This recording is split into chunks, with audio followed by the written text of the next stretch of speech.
Okay, so I think I sound good. Just wanted to test that out. So, hello everyone, welcome back to the channel. And it's been a while, I know.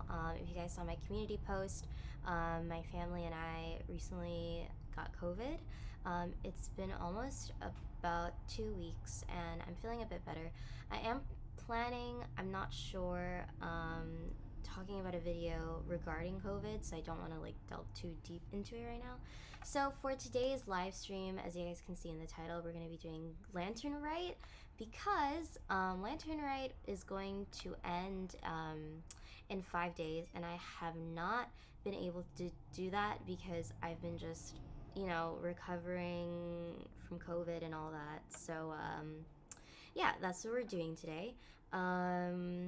So that's what we're gonna do. So yeah, I'm kind of just all over the place because I'm monitoring myself and it's been a while, so I'm trying to get used to like my setup and whatnot. So anyways, let's get started. Excuse me. Oh, okay. So anyways, let's get on with the video, or I mean the stream. So I'm kind of just all over the place because my brain is still recovering from being sick and all that. So let's get on with the story quest. There we go. Let's head on over. And don't mind my resin. I've been just unmotivated to do resin runs and all that. Bamboo shoot, bamboo shoot, nascent bamboo shoot. Oh, this one's only just sprouted, and it looks super fresh. Paimon thinks this is the one. Oh yeah, I accidentally, I accidentally did start playing this, on accident. I don't know if I have... These should be enough. Let's head back. Yeah, I accidentally started it. Help! Did you hear that? Someone's calling for help. It's coming from over there.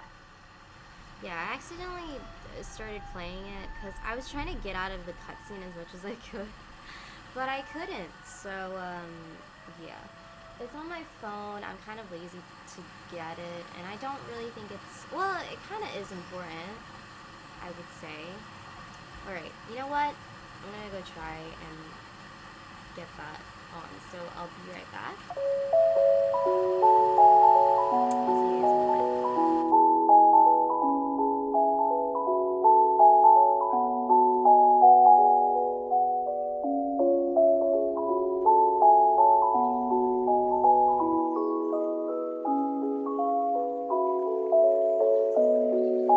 I'll see you guys in a bit.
Alright, everyone.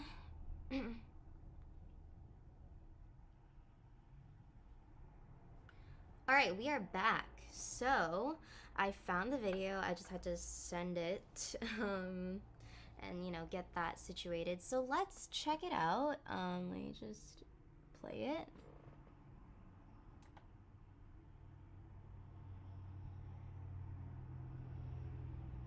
Oh, wait, hold on. The volume is not working. Oh, that's why.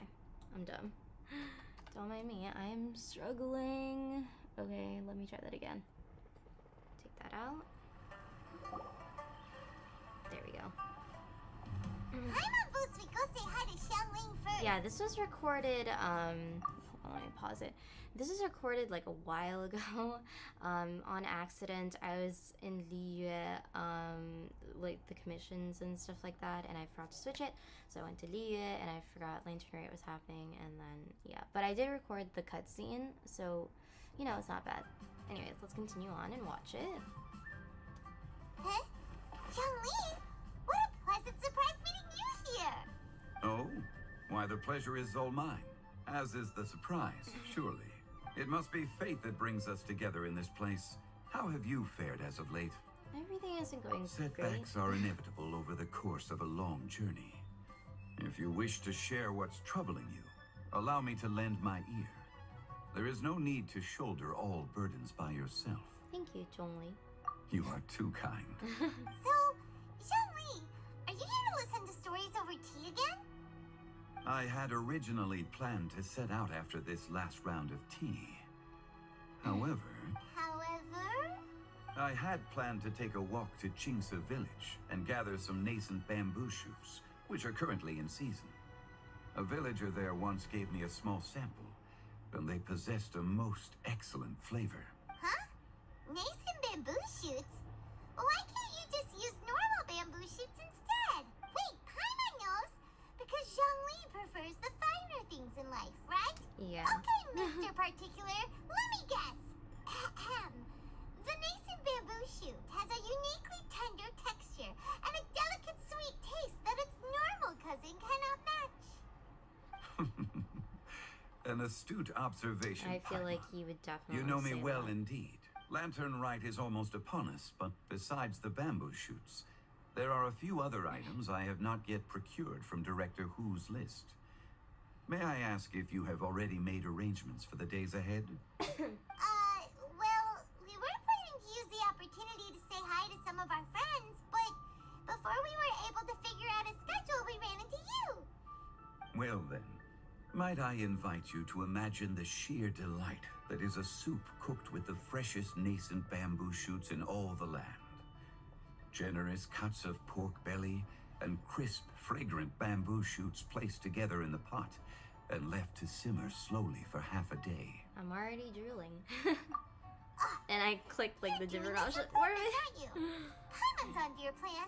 You just want to hoodwink us into fetching your bamboo Aw. for you. That's so cute. Everyone's just adorable. Why, I assure you, I would do no such thing. I merely wish to inform you of the freshest, most succulent and flavorful bamboo shoots one could ever hope to taste. You... Ugh. Let's go, traveler. Paimon's taste buds can't take it anymore. Ready to go? And you are, I guess. Collecting a few bamboo shoots shouldn't take too long. Paimon has got to get her hands on some of that soup. Such fine specimens are indeed well worth the excursion. Very well. I shall leave the bamboo shoots to you. Should you have the good fortune to find some, please share them with me as well. See? Paimon knew he was just bamboozling us. What a However, funny pun. there is no need to rush. The streets of Liyue will be bustling with visitors and filled with all manner of celebrations during the festive period. By all means, go wherever your interests lead you. The nascent Okay, bamboo dude. shoots would be but a wonderful final touch to a most exceptional feast. What an honor it would be to savor them in the company of friends. We will check in with you later at Wangshang Funeral We're heading Parlor. out. Enjoy your walk, Xiangling. Take care now, you two. Bye. Okay. And then, yeah. So I was able to get that scene at least. And then I ended the screen recording. Okay, let's go back into the game. Oh yeah, I hope you guys like my outfit for today. So I wore this red bunny sweater. I usually wear the black one. I actually ordered this on Amazon and I couldn't find it, so I got a refund, but apparently it came still. So I was like, okay, so I can use this. I was planning to use this for a Christmas video, but you know, with the situation, I got this really late. So I thought I'd just wear it for today's live stream to match the colors of Lantern Rite, because mostly for Lantern Rite, you know, it's red. So, alright, let's continue. Oh, it's Yo-Yo!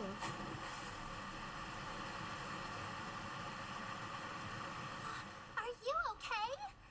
Did any water go down the wrong She's pipe? so cute! I actually want to get her, and we can because of the Lantern Rite invitation thing, so definitely will be getting... Who is this guy? Is he from Fontaine? Or why am I I stuttering? think I'm okay now. He's from Fontaine. Thank you. That was scary. Well, at least you're all right. All thanks to your savior here. She's so adorable. Little girl? Greetings, everyone. My name is Yo-Yo. It's a pleasure to make your acquaintance. Hello. And I think a lot of people, whoever like started the Genshin Impact from launch, people have been wanting to get her because she's adorable, and now she's here, so I'm so happy for them. I She's hope so everyone, amazing. I hope everyone who wants to get her can get her. Well, they can get it from the invitation, but if anyone's rolling for her, I guess, good luck. And My get the name's 5-star Karma, characters you want. And this is the Traveler. Greetings. I'm Dvorak, a musician from Fontaine. I knew it, because the outfit just screams Fontaine to me. Come on. I came through Stone Gate, intending to head towards Liyue Harbor, but then I became captivated by the beautiful scenery. And before long, I was completely lost. So, this guy, how did he fall into the water? Was he just... Okay, I don't know. Just now, I was so mesmerized by the waterfall that I knew it. slipped and Scenery fell and into the then water. slipped. If it weren't for Miss Yao Yao's help, I shudder to think what might have happened. It's all right, Mr. Dvorak. If you hear me like coughing during the stream, I'm still a little bit sick. Like, my energy is better than before, but I might be coughing, still recovering basically, so hope you guys don't mind that. Anyways. The splashing around the bottom of the waterfall means the stone path is always wet and slippy. You definitely Slippy. have to be careful. She's so Next cute. time you're exploring an unfamiliar environment, try to focus on what's right in front of you. Don't let your mind wander. As long as you watch your step, accidents like this won't happen anymore. Yes, ma'am. I understand. I'll remember to be more careful next time. She's so adorable. I still have to pre-farm. I have most of her stuff because I've been playing this game for quite a while now, so I have a lot of the Liyue Ascension materials, but I still need to farm the Dendro Hypostasis. So, I don't know, I've been just super, you know, lazy from being sick and all that, so, yeah. He's hungry. Same, bro. Oh, are you hungry, sir? Oh, I'll be fine. Please, sir, it's quite all right. I was born and raised here in Liyue. It's only natural for me to extend my And I like her hospitality to bunny any and her guests who are backpack. passing through. So cute. I expect you still have quite a long journey ahead of you. It's very important to keep your energy levels up. I'm sorry for, like, pausing, but she's just so adorable. I just want to pinch her little cheekies.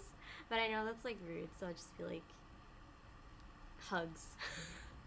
I don't know. I don't want to be, like, you know, rude to the child.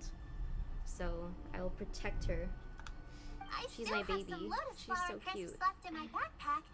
Why don't we split them between the four of us? I wish I could eat it through the screen because I'm also hungry. What a thoughtful kid! She even has some for Paimon! You're welcome! Aw, why didn't they show what the flower crystal did? So tasty! If only there were more. More? You've already had the Sumter Beast share. Having a healthy appetite is a good thing. It means Paimon's still growing. If I'd known I was going to run into you, I would have made a second batch. Hope you're taking notes, Traveler. This is how you treat your Paimon. What do you think, sir? Are Liyue's snacks to your taste? I wonder if they're not sweet enough. No, they're perfect. When I was traveling through Mondstadt, I had a chance to try one of their moon pies. It had a meat filling, unlike these crisps. But apart from that, it seems like they follow a similar cooking process. Both are delicious in their own way. As for Fontaine's cooking, though, it's been a long time since I've had a taste of home. Sounds like you spend a lot of time on the road, huh? I do. It's part of my job. I'm one of the main organizers of the Iridescence Tour. Iridescence tour? That doesn't really ring a bell for me. The Iridescence Tour is one of the biggest music festivals in Fontaine. We're looking to expand, though. Our aim is to hold a festival in every nation. At least, all the main organizers share this goal. Unfortunately, it's a long story, so I'll spare you the details. But anyway, so the main reason I'm traveling all around Tavad is to promote our music festivals. But I have some personal reasons, too. Well, what are they? Just tell us already. Let me see. Well, to explain it in full, I'd have to start with a story from my ancestors. I don't want to take up too much of your time. Oh, I love listening to stories. We want to hear it too. Okay, then I'll start from the beginning. The story goes that my ancestor, who was also a traveler, once slipped and fell into a lake during his travels. As he was sinking and gasping for breath, he heard a wondrous tune in the air. They say it was the most beautiful, moving melody he had ever heard. Even in that life and death moment, the ethereal music seized his full attention and almost made him forget the fact that he was drowning. When he finally came to, he found that he had already been brought ashore. Not too far from him stood an unfamiliar woman with an almost divine aura. Once she saw that he was no longer in danger, she left without a word. My ancestor tried to run after her to give his thanks, but although a mere dozen paces separated them, no matter how quickly he gave chase, he drew no closer and remained a dozen paces behind. In the end, all he could do was to bow in thanks to the woman as he watched her walk away towards the rivers and mountains in the distance, before at last he turned around and made his way home. Once he returned to Fontaine, he began to learn an instrument so that he could spread his story far and wide, just like the bards. After generations of retelling, embellishing, and dramatizing, people have come to think of that lady as something like a fairy. Interesting. The story's become something of a local legend in Fontaine. It's called The Lady Overlooking the Lake. People now say that if you go down to the lakeside and play an instrument, so long as you play a pleasing melody, you will hear a fairy lady who is hiding out of sight, playing along with you. Interesting. Wow. It's a nice legend. At its heart is a true story. Well, yes. As it stands now, it's become a touch too romantic and detached from reality. But I understand the original story and its historical grounding better than anyone else. I wanted to find out the truth of this tale. So I decided to retrace my ancestors' steps and search for that lady's modern-day descendants. Of course, there's no way of knowing where my ancestor fell into the lake all those years ago. So I always knew that the search would be akin to looking for a needle in a haystack. I've spent many years on the road now, and I'm nowhere near as fit as I was in my youth. The wish that I've spent half my life chasing after has now become something of an obsession. Well, I haven't lived half of my life yet, but still, I understand how you must feel. Paimon too! It's like... imagine if you saved the center of a lotus flower crisp, which is the best part, by the way, because you wanted to eat it another day, but then suddenly, sploosh! It falls into the water, never to be seen again! I like Lumine's expressions. She's so sassy. I love it. Of her life. There's no need to feel sorry for me. I've made some progress over the years. For example, I've concluded that the story must have taken place in Liyue. Oh, so you finally found a lead? Yes, in fact, that's an intriguing story in and of itself. I'd always known that Mondstadt is the city of song and freedom, but more recently, I heard that the Animal Archon returned to Mondstadt for a festival in the fall, and learned that he himself is a patron deity of music. So I prayed for the Animal Archon's guidance in the Mondstadt Cathedral, and as soon as I set foot back outside the front gate, I noticed a cluster of leaves being blown in the wind further and further west towards Stone Gate. A friendly local told me that this meant the wind was guiding me in the direction of Liyue, so I followed their advice and made my way here. That settles it then. It was Liyu. Right? You get it. I knew I'd find someone that agrees with me eventually. Are you sure?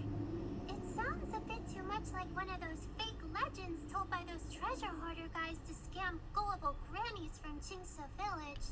Rex Lapis has returned to the world. Just give me some incense and a little mora towards the travel fees, and I will pass your gift on to the Lord of Geo and ask him to keep you and your family safe and well. And so on and so on. Don't worry, Yao-Yao. We have a lot of experience with deciphering omens and stuff. And anyway, you only got scammed if you handed over Mora, right?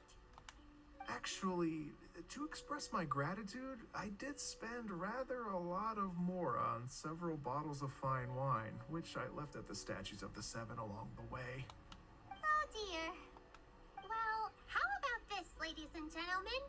Why don't I bring you all to Yujing Terrace to see Miss Ganyu? I don't know very many people, so I can't help you out much. But Miss Ganyu and the Qixing know just about everything. If you've been scammed, they'll help you get your Mora back. And if the wind was telling the truth, and you want to keep looking for that lady's family, they'll be the best people to ask. That does sound like a good idea. But you've already helped me so much. Well, I was gonna take some new medicinal herbs and plants I picked to Miss Ganyu anyway, so it's no trouble at all. You know what? It's been a minute since we saw Ganyu too. It should be nice to pay her a visit before Lantern, right?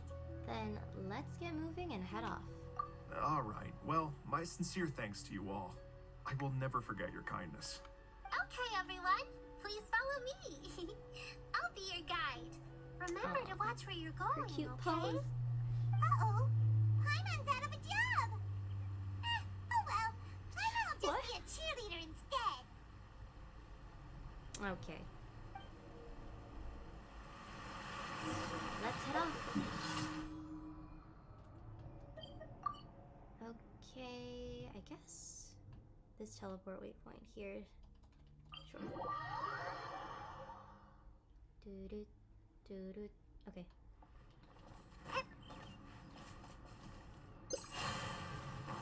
And we're off. It's been a while since, well, actually I've been doing my commissions in the US, so it's not totally like, you know, when you haven't visited a place in a long time. But you know, I guess what I mean is a Liyu event.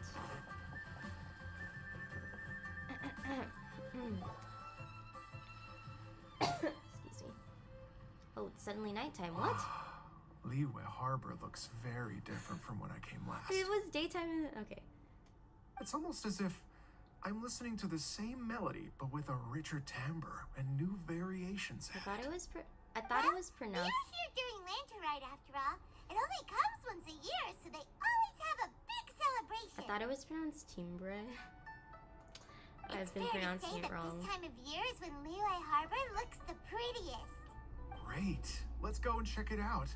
I can't wait to get into the city and see it all up close for myself. The streets are breathtaking. Smiles and laughter everywhere I look. It's contagious. And the music is I gorgeous. can almost feel the music in the air. Yes. I have the urge to start waving my conductor's baton. I'm glad that you're enjoying the city. Alright. So we can move on.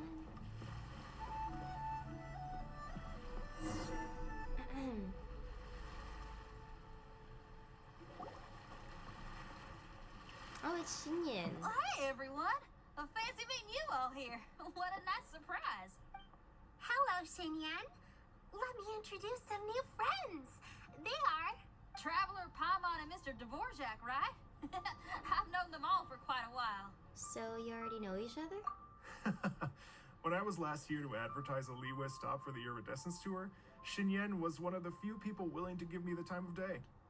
feels like I've been chasing this Iridescence Tour bandwagon halfway around the world, but I keep getting stood up. What's going on, Mr. Dvorak? I'm so sorry, Xinyan.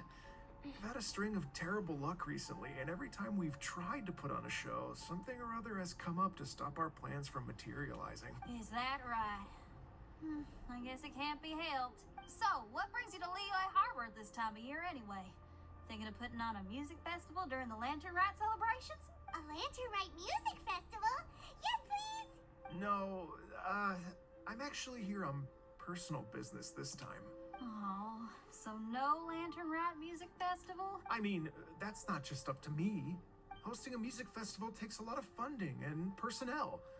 Moreover, I've never worked with the Liyue authorities before.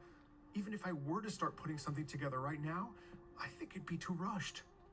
Wait, but we're going to meet the Liyue Qixing, aren't we? And they're the ones in charge. Uh-huh, that's right. Miss Keqing and Miss Ningguang can make anything happen. You mean... what? This is the perfect opportunity! Well, sure, it might not work out, but it can't hurt to bring it up as a suggestion. A Lantern Night Music Festival would be something different, and it might be a huge hit. That's the spirit!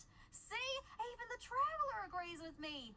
Mr. Dvorak, don't let yourself be put off by the fact that a few things haven't worked out recently. As for the performers, I can put you in touch with some local artists. My friend Yunjin is a well-known opera singer in Liyue. With her support and a commissioned song from the Yunhan Opera Troupe, we should be able to get something going. But what about you, Xinyan? Are you just going to sit this one out? What do you take me for? If we actually manage to make the Iridescence Tour Lantern Rite Grand Concert a reality, you think I'd let anyone else perform the opening act? Wow! There's that rock and roll spirit! What do you say, Mr. Dvorak? Okay. I'll give it a shot. But the opening act is not something to be chosen lightly, Xinyan. I will judge your work by the strictest of standards, so please make sure you are fully prepared. Are you kidding? I thought you'd never ask. Guess my shopping time's getting cut short. I'm gonna head back right away and start working on this.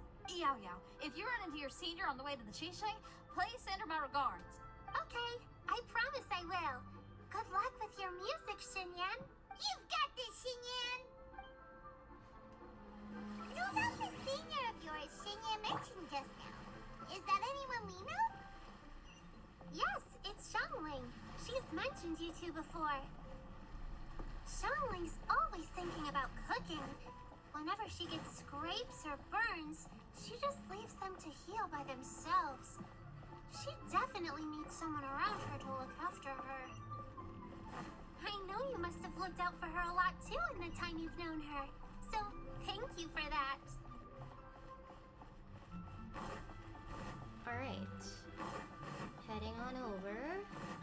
Cannot wait to try and get Yao Yao for the invitation thing because she's just so cute. I'm so happy we finally have a Dendro healer.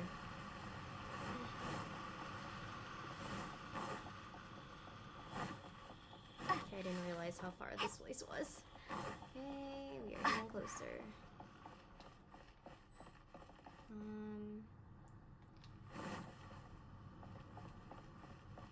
What is this? Or wait, I can just do this. Oh, never mind. I was going to collect the flowers, but it's okay. Oh, it's Master! Is it okay if I go and say hi to her? Oh, calm down now, dear. I'm not about to run off anywhere. I'm not a bundle of energy like you.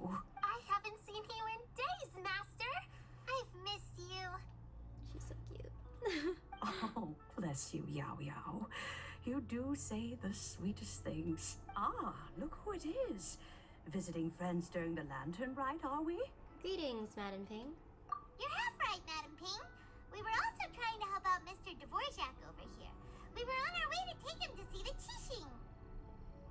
Hello, ma'am. I am a musician from Fontaine and an organizer of the Iridescence Tour. I don't suppose you've heard of it. Master! Master! The Iridescence Tour is a super famous music festival! Oh, an old lady like me wouldn't know much about that sort of thing. A music festival, you say? It sounds terribly exciting. if we could add some musical elements to the Lantern Rite and organize this music festival. Oh, right! Madam Bing, how would you feel about that? You're an elder of Liyue, and you know all about Liyue's cultural traditions. Hearing your thoughts would definitely help us figure out how best to approach it. For example, do you think it might be a bit too modern, or is there any other issue? Why, not at all. Music pays homage to history and culture, and it can also be a bridge between different civilizations. Times change, and the music enjoyed by the youngsters of today is no doubt very different from the tunes I was accustomed to in my youth.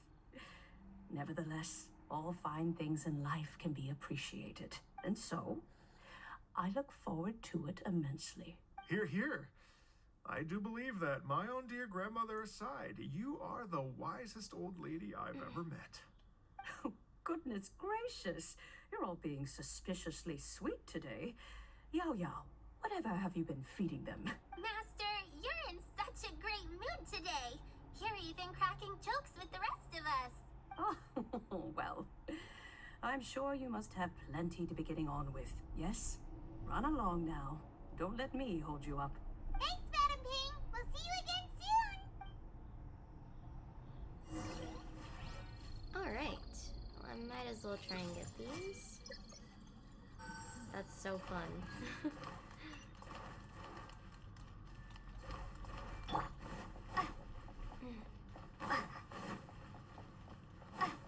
So we're gonna meet Ganyu again. I'm actually wanting to get her on her rerun because I want to try this freeze team. It's called the Eternal Freeze team, I think, and it consists of Ayaka, Ayato, Ganyu, and Kokomi. And apparently it's just the enemies that can be frozen, they just don't move, and it's really fun, and I definitely want to try it. So, Ganyu rerun when?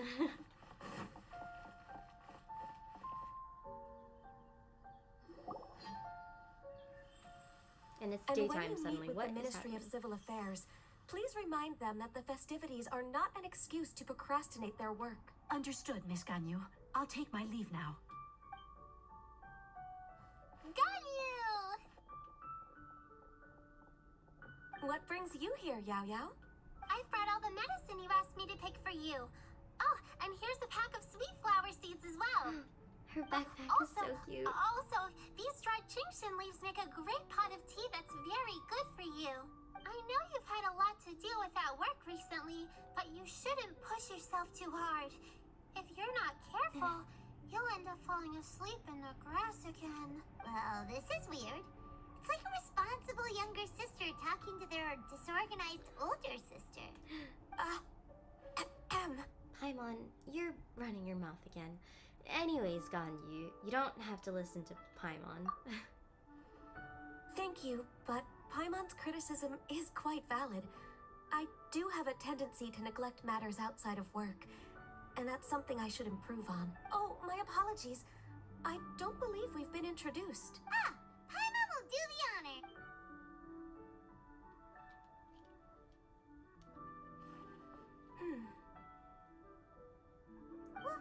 What's wrong? Did Paimon go over everything a bit too fast? It's definitely an ambitious plan. If there's anything you didn't quite catch, Paimon's more than happy to go over it again. It may be a little difficult to make this happen. Oh? Well, the Lantern Rite is the most important festival of the year. Our celebrations must not only be visually spectacular, but also appeal to the tastes of Liyue citizens from all walks of life. The Iridescence Tour is relatively unknown in Liyue. It's difficult to predict how a brand new show will be received. It would be quite risky for us to bet everything on this one music festival. All very valid points. I completely understand. Therefore, we will not replace or cancel any of our pre-existing program. However, I will submit a proposal requesting to put the Iridescence Tour special performance as the final act of this year's festivities. Some live music will certainly add to the festive atmosphere on the night of the Lantern Rite. As for the venue, let's reserve a space at the docks. So we're not stealing anyone's thunder, but we will end the night on a high note. Yes, my thoughts precisely. Now I just need to take some time to give this proposal some polish. As long as I clearly lay out the pros and cons, and highlight the key points of the proposal, given that Ping and the Traveler have both given the idea their blessing, I'm confident that Qixing will be sure to give it serious consideration. Mr. Dvorak, I will need to discuss with you the number of musicians who will be coming to Liyue, as well as their catering and accommodation requirements. Oh, yes, certainly. Let's step to the side and discuss further.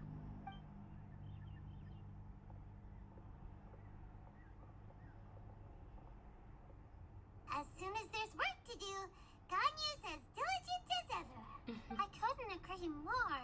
Master once said that everyone has things that they are good at and things that they are less good at. So, with that in mind, Ganyu shouldn't feel compelled to become perfect at absolutely everything. I'm good at taking care of people, so that can be left to me. Wow. Hey, Yo-Yo, can you take care of Paimon too? Paimon's getting hungry again. Paimon, you're just trying to freeload again, aren't you? I'm afraid my backpack's empty now, but if you let me know what you like, I can bring you some of your favorite dishes next time we meet. She's such a huge sweetie, adorable. If you do not like this character, questioning, because she's honestly really sweet, so. Apart from lotus flower crisps, what else do you like? Anything sweet, and anything that's made from slimes. What? Paimon. Here's what I've drafted so far. Anything else you want to add? No, this is excellent. I'm racking my brains, but I don't think you've missed a single thing. Perfect. Then we'll leave it as is. I'll go make an official copy. Oh, perfect timing. We were just wrapping up our discussion here. That was quick. Not at all. Every second counts for a complex proposal such as this. I will inform the Qixing of this development immediately. Please give me a moment to pass on the message. Yao Yao, thank you for bringing my herbs. I will make sure to take them. Remember to make tea from them first, Ganyu. You mustn't just chew them raw. I will. Okay, I should be getting back. If Yao-Yao stays out for too long, Mom and Dad will be worried sick. Oh, is Mom and Dad for... I think I watched her character trailer and demo and what she considers her parents, the Adepti, which is so cute, so... Everyone, I'm sure that the music festival will go off without a hitch, so don't worry. And in case I don't see you before, This is just me. I wish you I'm all just- a she's very just so happy adorable. lantern rite. Thank you, Yao Yao. Happy Lantern Rite to you, too. We should go get dinner together sometime. That's so cute! Stay put and wait for 2 hours, okay. So we just need to fix the time. Oh, whoops. Okay, and then it says 18. Perfect. Good. Okay, we're back.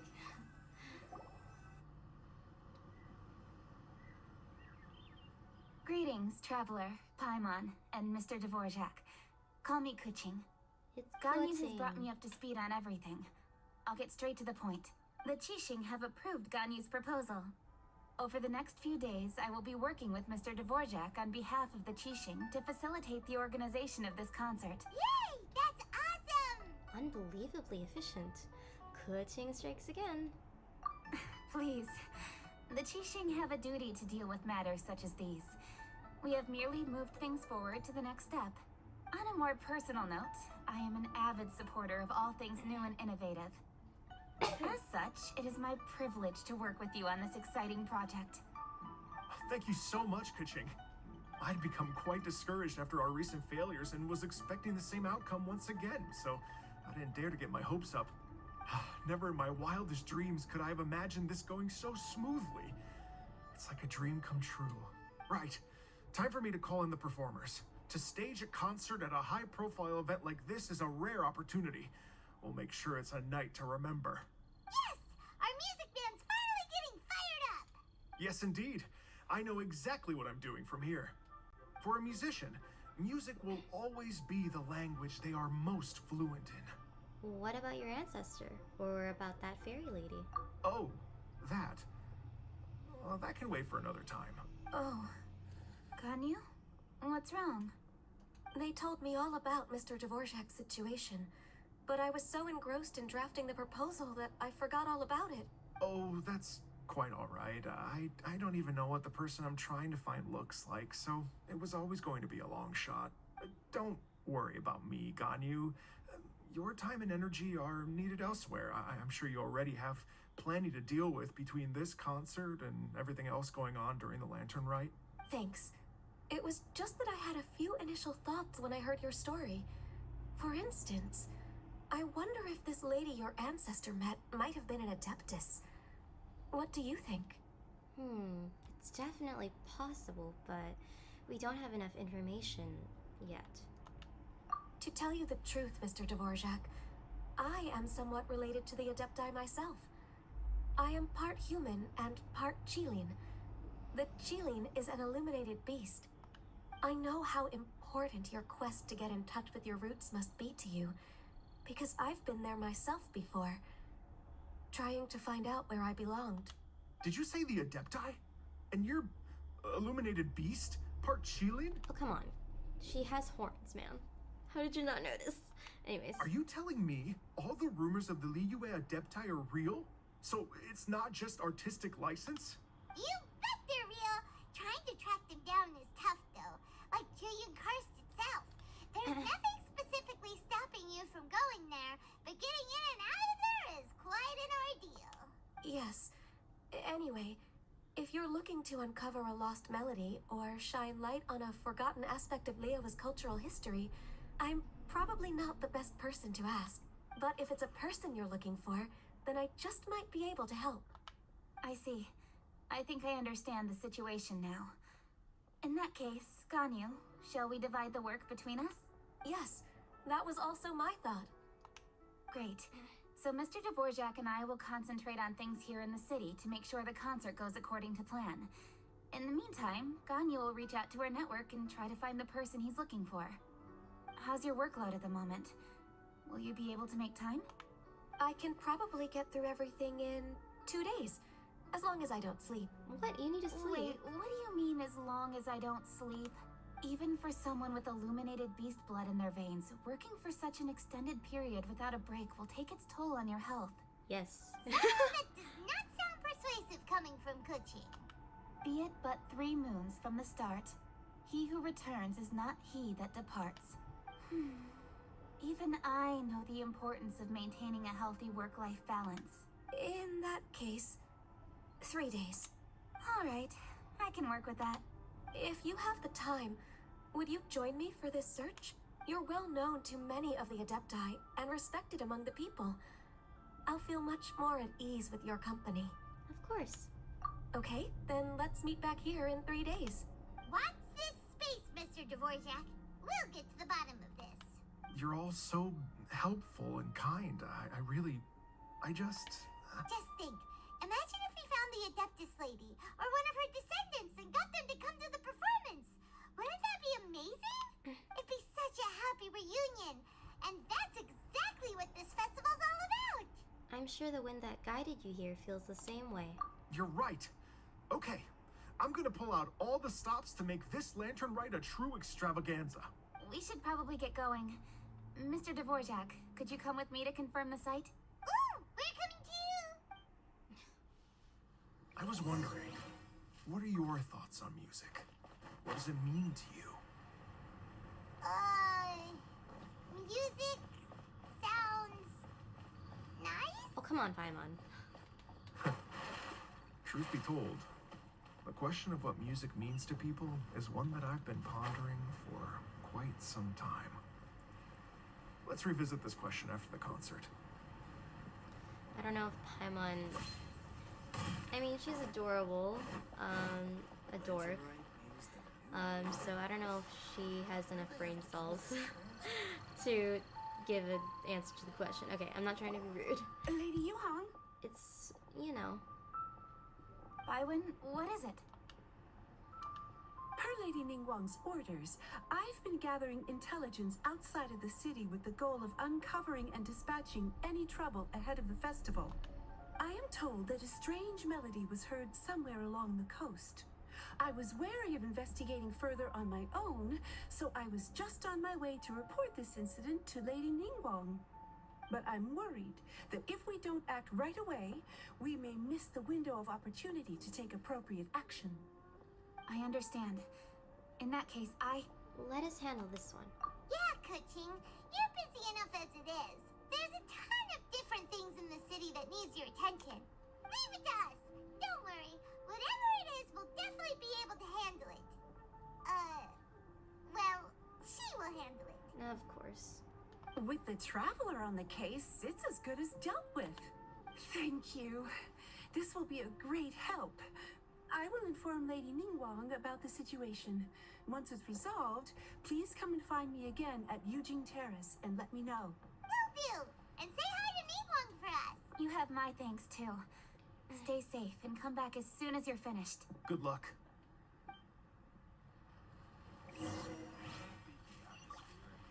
Okay. Go to the place. Baiwen.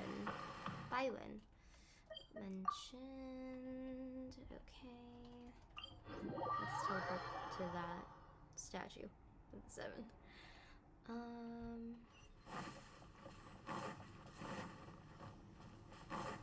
We're stuck and struggling.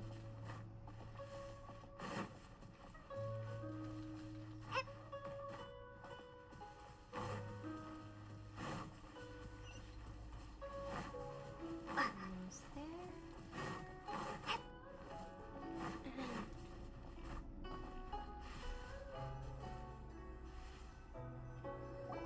Byron said this strange tune was coming from around here, right?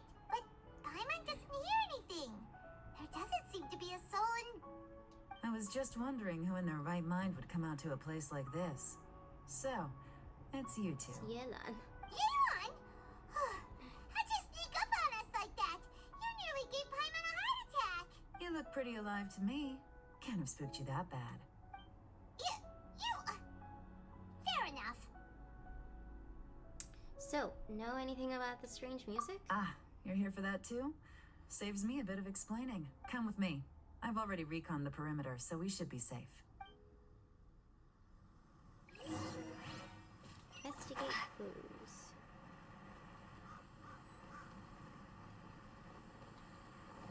Let's see this. The stuff by the door is in pretty good condition, though. It can't have been too long ago that someone was last living here. 2 more to go. Where else do we need to look? Oh. Here and there. This place is completely empty. There's nothing valuable left here at all.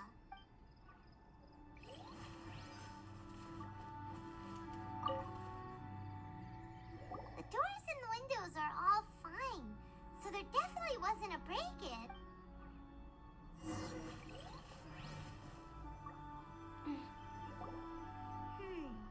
How strange. It looks like it's been looted, except for the fact that there's no sign of a struggle. The bad guys could have sneaked in while the owner was gone, but then how do you explain why the door and windows are intact? Seems you've done a pretty thorough inspection. So, any theories on what might have happened here? Yelan, you didn't hide some of the evidence from us on purpose, did you? Why would I make this more difficult for you? We're on the same side here. Okay, well, Paimon gives up then. Paimon's got nothing. What about you? Give up as well?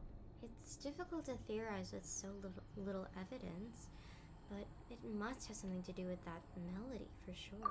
Yep. It's not obvious at first sight, that's for sure. To be honest, I was only able to put it all together because of some background knowledge about this area. A long time ago, there used to be a group of bandits in the Liyue countryside who would sound a horn every time they were about to raid a village. But it wasn't a rallying cry to rouse their fellow men. It was a disconcerting tune, meant to intimidate the weak and warn them of their impending doom. To escape with their lives, the villagers would abandon their homes and flee overnight. taking only their most valuable belongings with them. Everything else was left behind. The bandits were eventually brought to justice, but the fear and trauma remained in the villagers' hearts. Whenever they heard that melody, they would feel like their lives were in danger once again, and flee immediately. The culprit of this crime exploited that very fear to get access to this house without having to force their way in. That's quite the story. The victims obviously will have gotten quite a fright, but at least they won't be in any great danger. The important thing now is to find this copycat criminal. We could follow the tracks if we use Elemental Sight. On any other day, that'd probably be a good idea. Unfortunately, it's not gonna work today. Take a look around and you'll see what I mean. This criminal is clearly well-versed both in using music to commit crimes and in making a clean getaway. Not only did they stay off the muddy road to avoid leaving footprints, it looks like they were also careful not to bring any gadgets with so much as a trace of elemental energy. Evidently, they were intent on keeping even the most experienced investigators off their trail. Unfortunately for them, I'm one of the best trackers in the business. They're not about to get away with their little scheme on my watch. Okay. So basically, if we want to find the culprit, we just need to follow Yelan. Oh, come on, Paimon. But yeah, that's like our only option.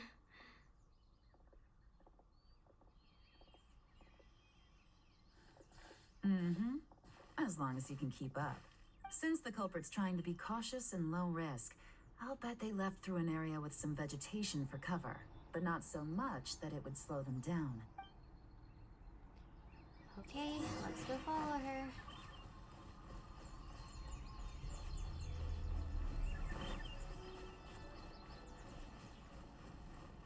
Here, look at this. These tracks are superficial, but they definitely didn't occur naturally.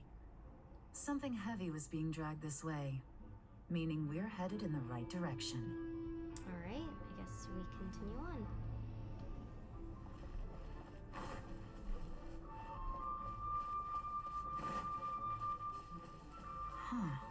Their pace has increased. Normally, people carrying a heavy load slow down as their journey goes on and they start to tire. Whatever's motivating them to speed up must be psychological. For instance, reaching the home stretch.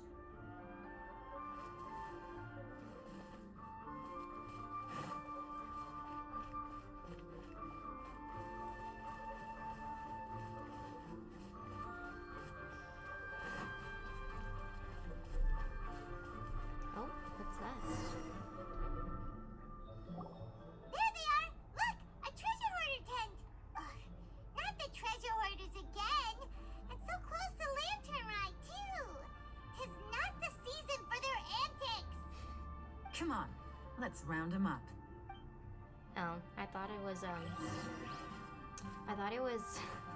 this thing that she was talking about, but might as well check out what this is.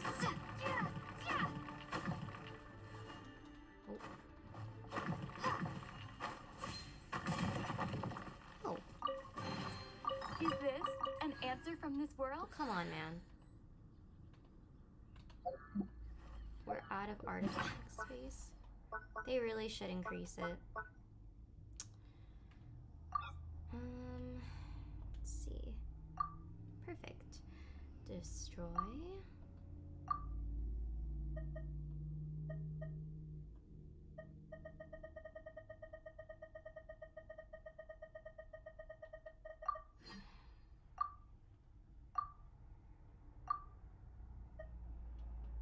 How do I... Okay, you know what? We'll just leave it. It's not really that important.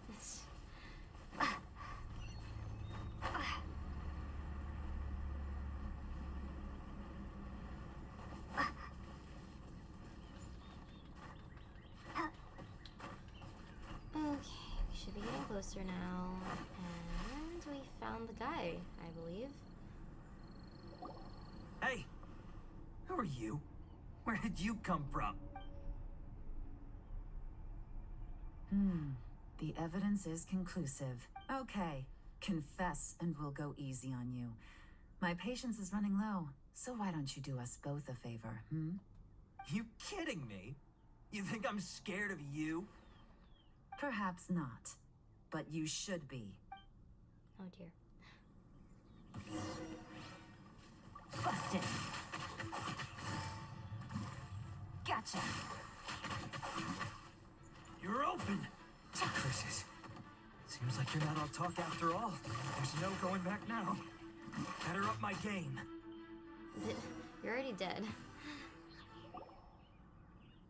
Mercy! Have mercy! Oh, it's a little late for that. I've come this far, I might as well finish the job. I surrender! I surrender, please! I'll do whatever you say. Please have mercy. Tell us everything. You have one chance. And I'm warning you. Don't make me ask twice. I won't, I swear. You know, so Lantern Rite's nearly here, and like a lot of people, I wanted to buy a few nice things. I know I'm with the treasure hoarders and everything, but I don't really have any kind of experience with robbing people and whatnot. So I don't have the guts to break into somebody's house. Wow, you're really going to complain to us about that? No, not at all. I'm just The Haley woman. telling it how it is. What? Okay. Continue. I racked my brains trying to think of what I could do. And eventually, I remembered something from back when I was a kid. The bandits would blow their horn, and my grandma would grab us kids and run. I remember the tune, so I figured I'd try it for myself. I mean, just to see what would happen. At first, anyway, I seriously didn't expect that family to pack up and leave. But they did. And they just left all their stuff right there for the taking. It was too easy. I couldn't resist. It was completely wrong of me. I know that now. I'll return everything that I took. It's all still in perfect condition. It'll be like it was never gone. Please, give me a chance, huh? Let me make it right. Give you a chance, huh? Sounds to me like you'd rather strike some kind of a deal than spend Lantern Rite behind bars. Yes? Yes? You know how to bargain, I'll give you that. It's just a pity that you didn't confess at the first opportunity. You'll have to take a walk with me. Once we've returned the goods, we'll find the owner of the house, and you can apologize to them in person. After that, I'll escort you to the Ministry of Civil Affairs. Yes, ma'am. You know, as a former victim of this kind of crime yourself, I doubt anyone understands the fear you inflicted quite as well as you do. Does your greed matter more to you than your fear? More to the point, if you can play a tune from memory, don't you think you should be capable of making an honest living? You mean... That's enough hints for you. You'll have plenty of time to reflect on all of this yourself. There's not much left to wrap up, so I'll take it from here. Guess this is where I'll say goodbye. Sure. Well done, Yelan. What is it? Is there something else? I'm still not sure how you first got your hands on this information, so play it safe when you get back. Don't mention to anyone that you ran into me out here. You helped a lot with the investigation and arrest anyway, so it's perfectly fair for you to get all the credit. Just take it. Oh. It works better for me, too. Why is she whispering See you when I see extra you. ear? Okay, that And scared me. Happy Lantern Rite. Okay. Bye. Yelan's such a pro at this. With her taking it from here, it's as good as resolved. Whoosh! Random event, a strange melody, complete. Although, it's kind of a shame that we never got that treasure hoarder guy to play the melody again. Well, I actually am also quite curious too. Right? How could anyone not be? When we were chatting with Mr. Dvorak, music seemed like such a positive thing. And most music is, right? It can help us relax, feel all warm and fuzzy, recall happy memories, or even just think happy thoughts. I would never imagine that music could be used to commit crimes. It all comes down to the ill will of the user. Their bad deeds influence the emotions associated with the music. Oh, really? Huh. Makes sense. Paimon's musical understanding improves again! Well, anyway, now that everything's resolved, let's get back to Liyue Harbor. Paimon's still waiting for us with our random event rewards.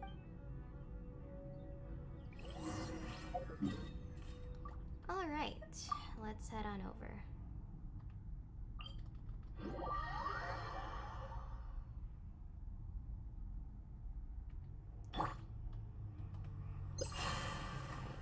Flying on over.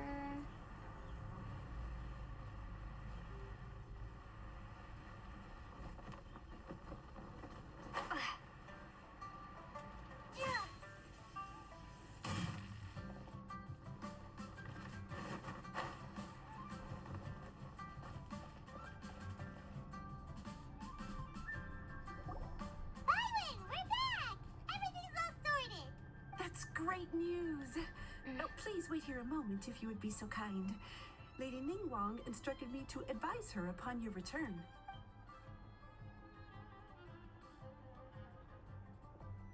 Oh, it's Ningguang. My greetings to both of you. Long time no see. No need to be so formal with us, Ningguang. We've known each other for a long time now.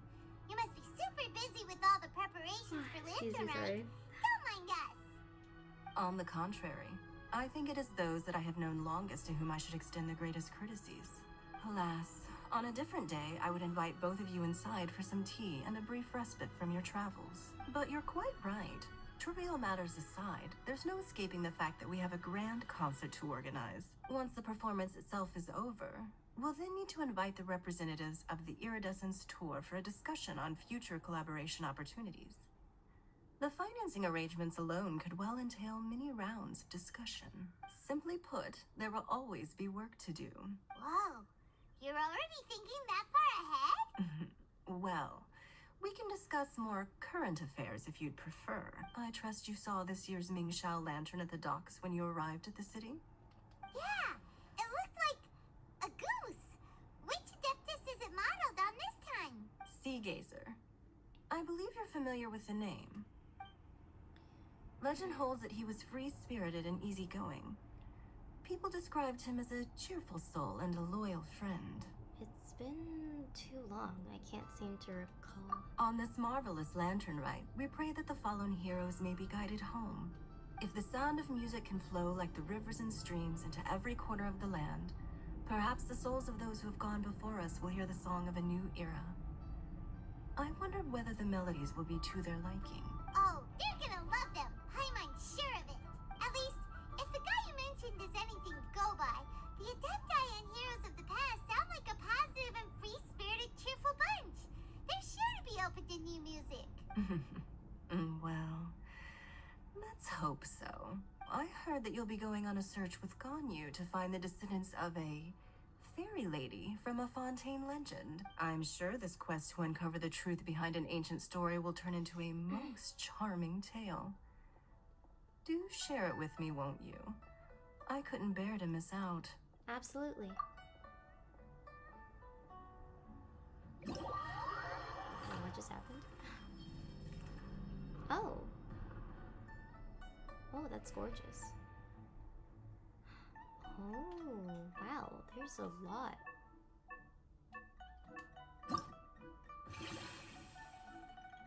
Radiant Sparks. Oh, are these separate quests?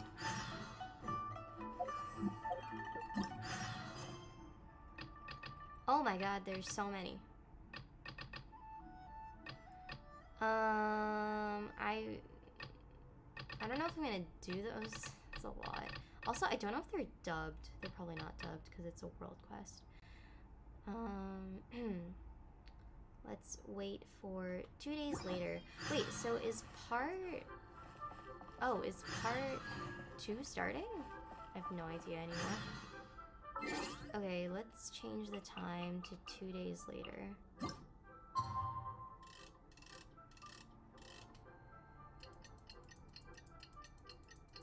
We wait. So I think that's it for part 1. The side stuff, the Lantern Rite games, I'm probably not going to stream that. I don't know. I'm just not really entertaining. When I'm like super focused on something, I'm just like super quiet. So at least with like the story quest, I can talk about the lore, the characters. It's a little more entertaining. So yeah, I don't know.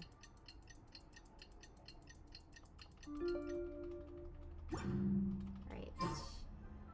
The quest should start, never mind, so 8 to 10 o'clock.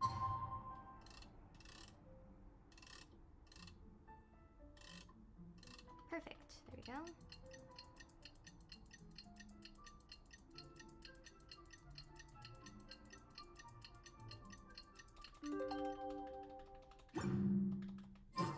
Looks like it's about time for us to meet up with Ganyu.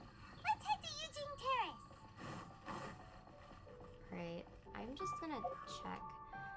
So that is part 2 already. So we finished part 1. Right. I'm like having issues with my controller.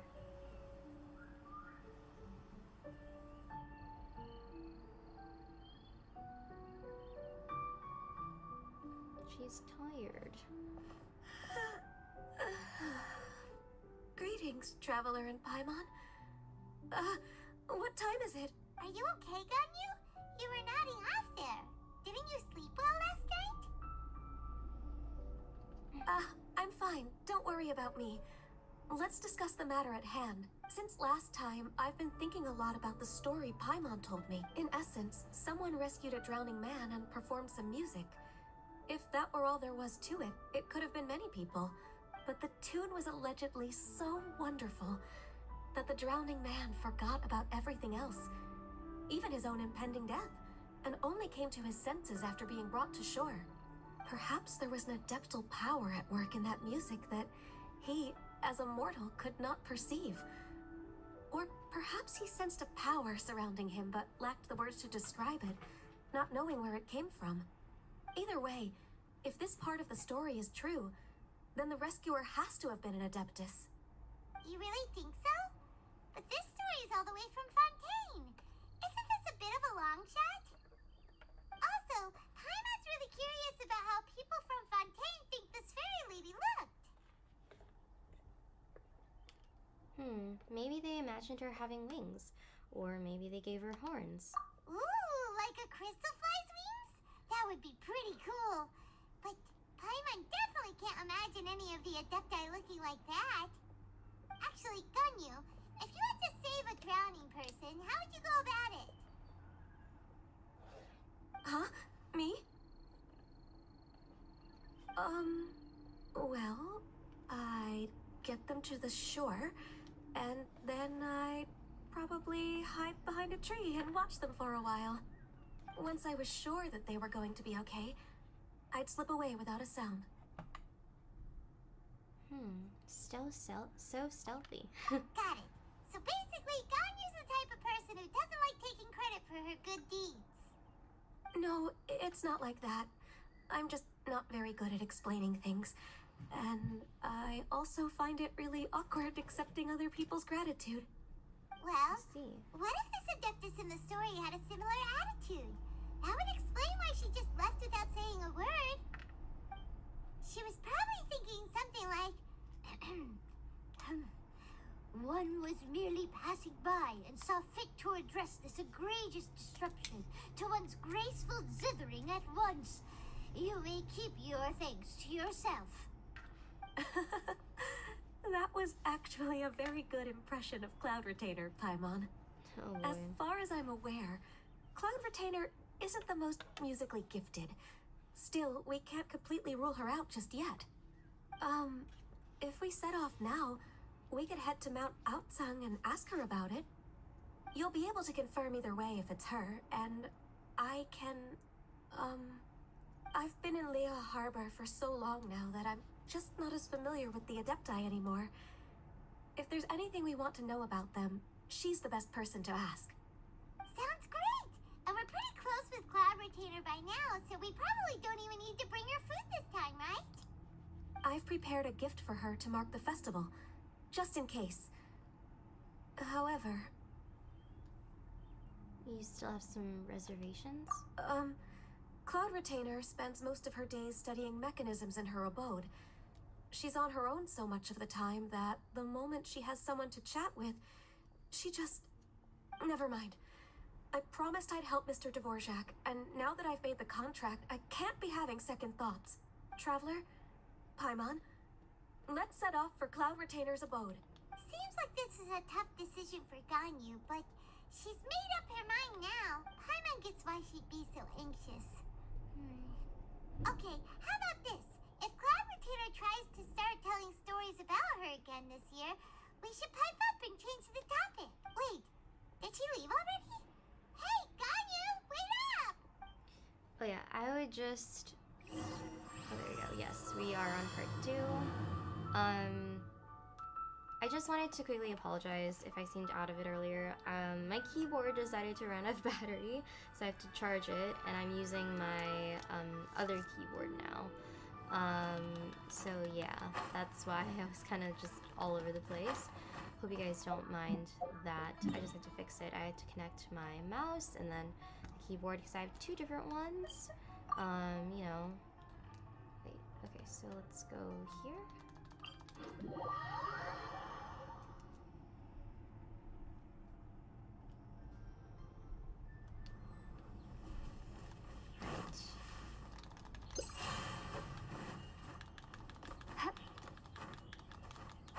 Right, we should be, yes. Oh, it's been a while since I've been to Mount Alzhelm.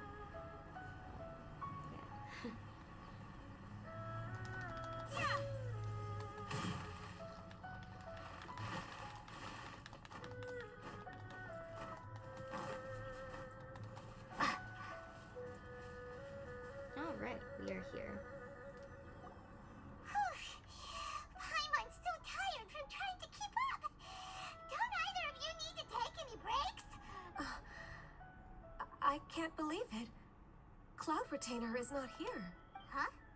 Did we miss her? She doesn't like to travel, so in the past, it's always been the other Adepti who come to visit her during the festivals. Could she be busy with something else right now, or could she have run into trouble? True. Now that I think about it, Cloud Retainer would be quite capable of taking care of anything on her own.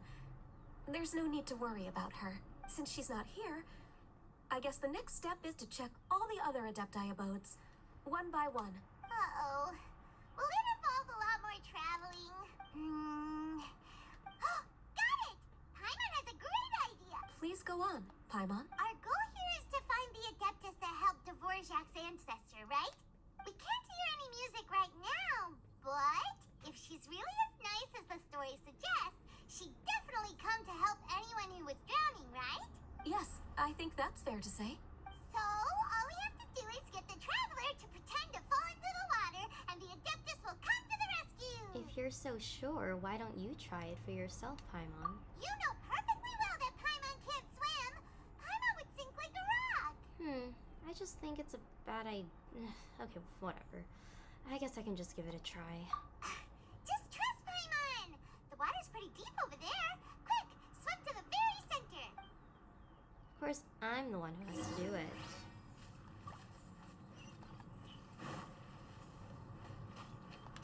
It's always me, huh?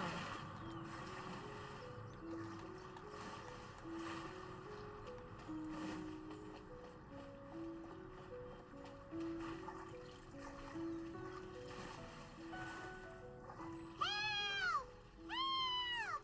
Someone's drowning! If only there was a kind-hearted Adeptus here to save us! Oh no! Whatever will a Paimon do?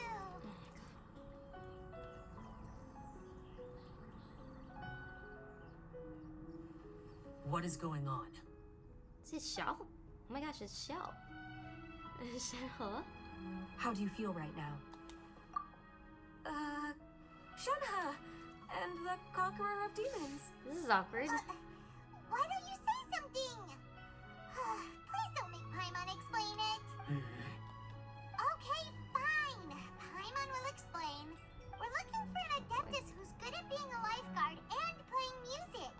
But if the Adepti aren't gonna stay home, then how are we supposed to find them? It wasn't me.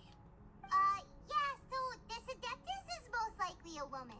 And I am not an Adeptus, as you both already know, Traveler and Paimon. Okay, so this is Paimon's fault. No way Paimon would have suggested this idea if she'd known how awkward this was gonna be. I'm fine. I'm just really sorry for troubling you both. Glad you're okay. You're leaving already? As far as I know, the one you seek is no Yaksha. And one last thing. Your actions here caused others a great deal of worry. Do not repeat them again in the future. Sorry. As ever, the Conqueror of Demons comes and goes, just like the wind. Right. I didn't dare to say a word just now. How's your training going, Shenhe? Have you made any plans for Lantern Rite? We could spend it together in Liyue Harbor if you'd like. I had planned to spend the festival with Master this year. Oh, speaking of Cloud Retainer, when did you see her last? Earlier this morning, she set off for Mount Hulao at dawn. I noticed she was using an Adeptus art of some kind to protect a mechanism that looked like a boiler. Maybe it was a gift for Mountain Shaper. I did not inquire. So we just missed her. Please excuse me for a moment. I think I'll leave the gift in her abode. Sure. Thank you. It sounds like Ganyu and Shenhe have gotten a lot closer recently. Yes.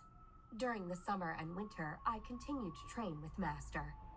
In the other months of the year, I have been learning to adapt to human life in Liyue Harbor. Ganyu arranged accommodations for me in the city, and also recommended several work positions for me. But when I try to blend in by referring to her as Miss Ganyu or Lady Ganyu, like the others, she says I mustn't address her like that. Sometimes I'm supposed to copy other people. Sometimes I'm not. It's a little difficult to keep track of everything. You see, Ganyu gets a little embarrassed when people call her Lady Ganyu. So, and also she just doesn't want you to be too courteous around her. Just treat her like a friend, basically. Oh, is that what it is? Noted. So, you came looking for Master today because you wanted to ask her about the Mystery Adeptus. Is that right? Yep. Yep. Oh, speaking of that, have you ever heard any music while out training in the mountains? Music? What is that? It's, a kind of a happy or relaxing sound. Or, a nerve-wracking sound. Or even a terrifying one.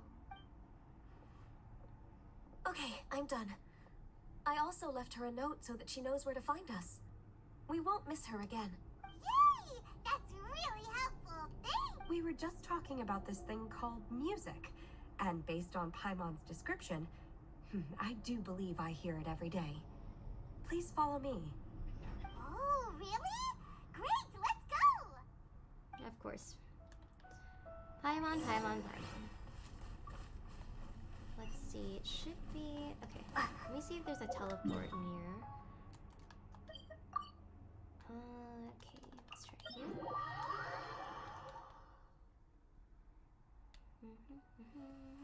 I need to climb. Good thing we have Venti for this.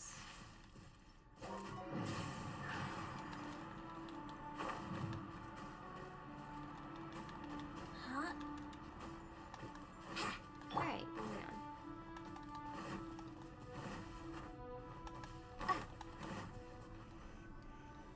Okay. This is the place. I enjoy training here to the sound of music. I see. What's... Oh.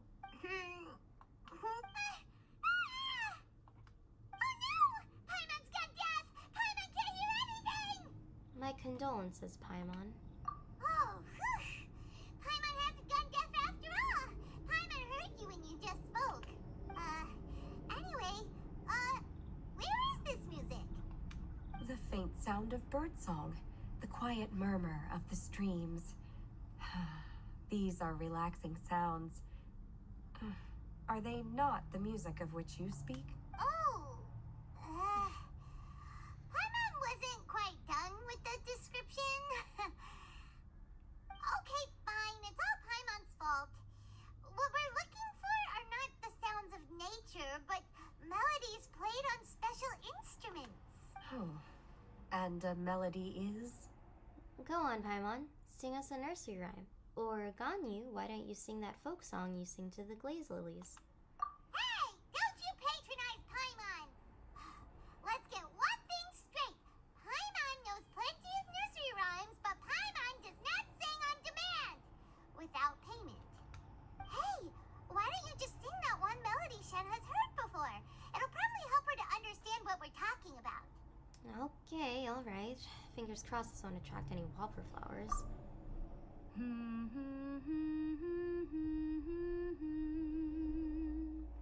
Oh, was that from the opera that Yunjin sang? That was a melody, and melodies can be called music. It felt like I was transported back to the past. In my mind's eye, I could see the Zhao lanterns lighting up the night sky again. We're all there, raising our glasses and drinking to our heart's content on the Jade Chamber. As I watched Yunjin's performance, I felt a warm sensation in my heart. And as the drink reached my stomach, it went from warm to hot. When you hummed that melody just now, feelings from a whole year ago came right back to me, as strong as they were on that day. So that's the power of music. Wow, Shenhe. That was so deep! Music definitely has the power to bring up memories. It's like a time capsule with all the special moments from our lives squished inside. What about you, Ganyu? Are there any melodies that have left a deep impression on you? I don't remember if my parents ever sang any lullabies to me. I know some local folk songs. And a few other things come to mind too. The songs of the sailors down at the docks. The little ditties that the vendors call out in front of their beloved shops. The tunes of folk artists performing on the streets. All the sounds of Liyue Harbor. Yes, that's right. In the past, whenever I heard the sound of those tunes, I always felt that they were worlds apart from me. Nenny and Liyue probably view me as a non-human. And they are right, in the sense that I never could connect with humans' artistic expression and their sentiments. So I haven't been able to integrate into their community and be a part of their lives. At least, that's the view I held in the past. Only more recently did I start to realize that the only barriers are ones that I have erected with my imagination. The way those melodies make me feel isn't all that different from other people after all. They're about mundane details of everyday existence. Life's ups and downs, joys and sorrows. Even though we come from different backgrounds and have different stories to tell, when it comes down to the most common things that we see and experience around us each day in the city, in that sense, we're all the same. You go, Ganyu! You're really making progress. You have loads of friends in Liyue Harbor when you think about it. Like, okay, maybe some are more like coworkers and bosses, but at the very least, Kuching and Shenhe are your friends now, right? Yes, I am. Technically speaking, we should refer to each other by the conventional forms of address used among fellow disciples. But now that I know what constitutes a friendship, I do believe we are more friends than co-disciples. Thank you, everyone. Once the days are warmer, I would like to host you at my home in the city. Please invite Kuching as well. I've planted many types of flowers. I'm sure some of them will be to your taste. You are too kind. I couldn't possibly. Nonsense. You are my friend. This is so wholesome. I love it. I have cultivated and cared for the flowers just as you taught me. Once you've seen them for yourself, I am sure you can advise me how to do an even better job next time. I will save some for decoration. We can feast on the rest. So adorable. Then, thank you in advance. Wait, what is that saying again? If you insist? Do people say that? I'm not completely sure either. It doesn't matter, okay? You got the point across. No need to split hairs. Paimon's more concerned about your idea of a girls' night out. Eating flowers? Really? Does this have anything to do with you both being the disciples of that illuminated bird? I doubt Kuching will be munching on any flowers. Who dares refer to one not by one's Adeptus title, but merely as that illuminated bird? Uh-oh, Paimon. Master. Our greetings, Cloud Retainer. Ah! There it is! The illuminated bird has landed! Double humph. Now she has the gall to use it rather than she, even after being chastised once already? Barely a moment has passed since we last met, and yet your impertinence has reached new heights. Very well. If you refuse to learn your lesson, one shall scold you no further. One has received your message from Ganyu. On the matter of the Adeptus you seek, one suspects to know their identity. Well, shall one lead the way? Yes, please, Cloud Retainer. I still have to complete my training for today, so I will bid farewell to everyone here. Very well. Await my arrival at one's abode later this night. On this special occasion, you should indulge yourself with some savory dishes. Happy Lantern Rite, Shenhe. If you want to release a Shao Lantern, come and find us anytime. Thank you, everyone. Happy Lantern Rite to you too.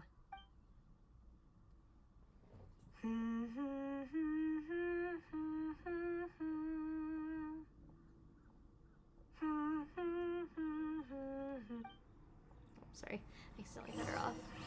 Okay, to the location we go. Okay, let's go from here. Excuse me. Okay.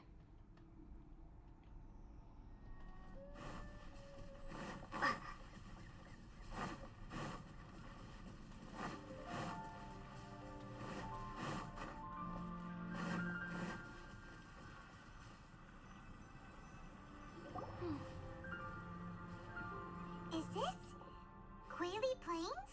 Cloud Retainer, why did you bring us here? Ganyu is of course familiar with the name Guizhong, but have you ever heard of her? I've definitely heard of it somewhere. Guizhong is another name of Agentis, the god of dust. She was extroverted in nature and adored social gatherings and inventions alike. Long ago, this region was yet a prosperous assembly. Guizhong often invited her friends to visit her home, reserving for us seats around the largest stone table. Huh. Seagazer would always bring out his latest treasure and place it upon the table. He could be quite the braggart. Though usually a mild-mannered fellow, when it came to those collectibles he was so fond of, he always loved to show them off. Paimon remembers that name. So that's what Seagazer was like. He was an old friend and a former rival. One has many memories of him. Once he had brought out the treasure, it would predictably become the center of attention. Neither Guizhong nor one was content to let him just steal the spotlight. So we would then also present our proudest mechanical creations. As Adepti, we were each gifted in our own ways, and naturally proud of our accomplishments in our respective fields of expertise. As a result, one often quarreled with Seagazer. His treasures were not even of his own making. He just used his exploration skills to dig them out of the ground.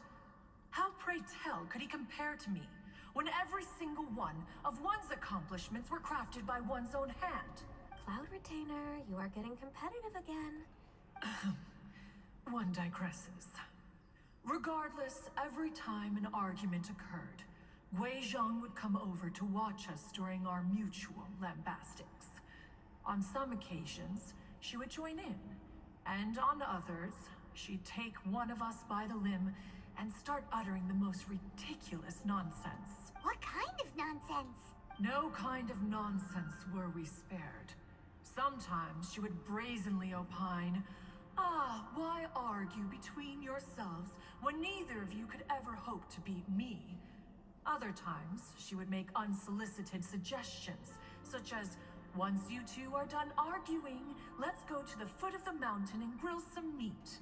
She always sought to make everyone happy, and one must say, she had quite the gift for it. No matter what nonsense she said, one never felt bothered or offended. It also helped that she never referred to one as that illuminated bird or lady bird. Yeah, Paimon.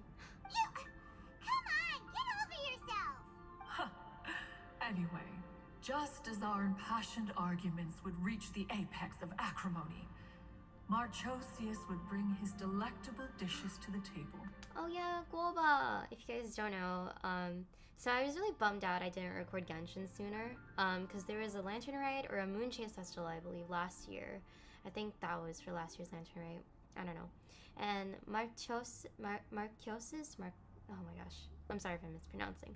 But Guoba basically is Marchiosis, and it's just really cute to know Guoba's backstory and why, and it also proved why Xiangling is one of the best 4 stars. But yeah, it was such a cute event. I wish I recorded that last year. It was fun.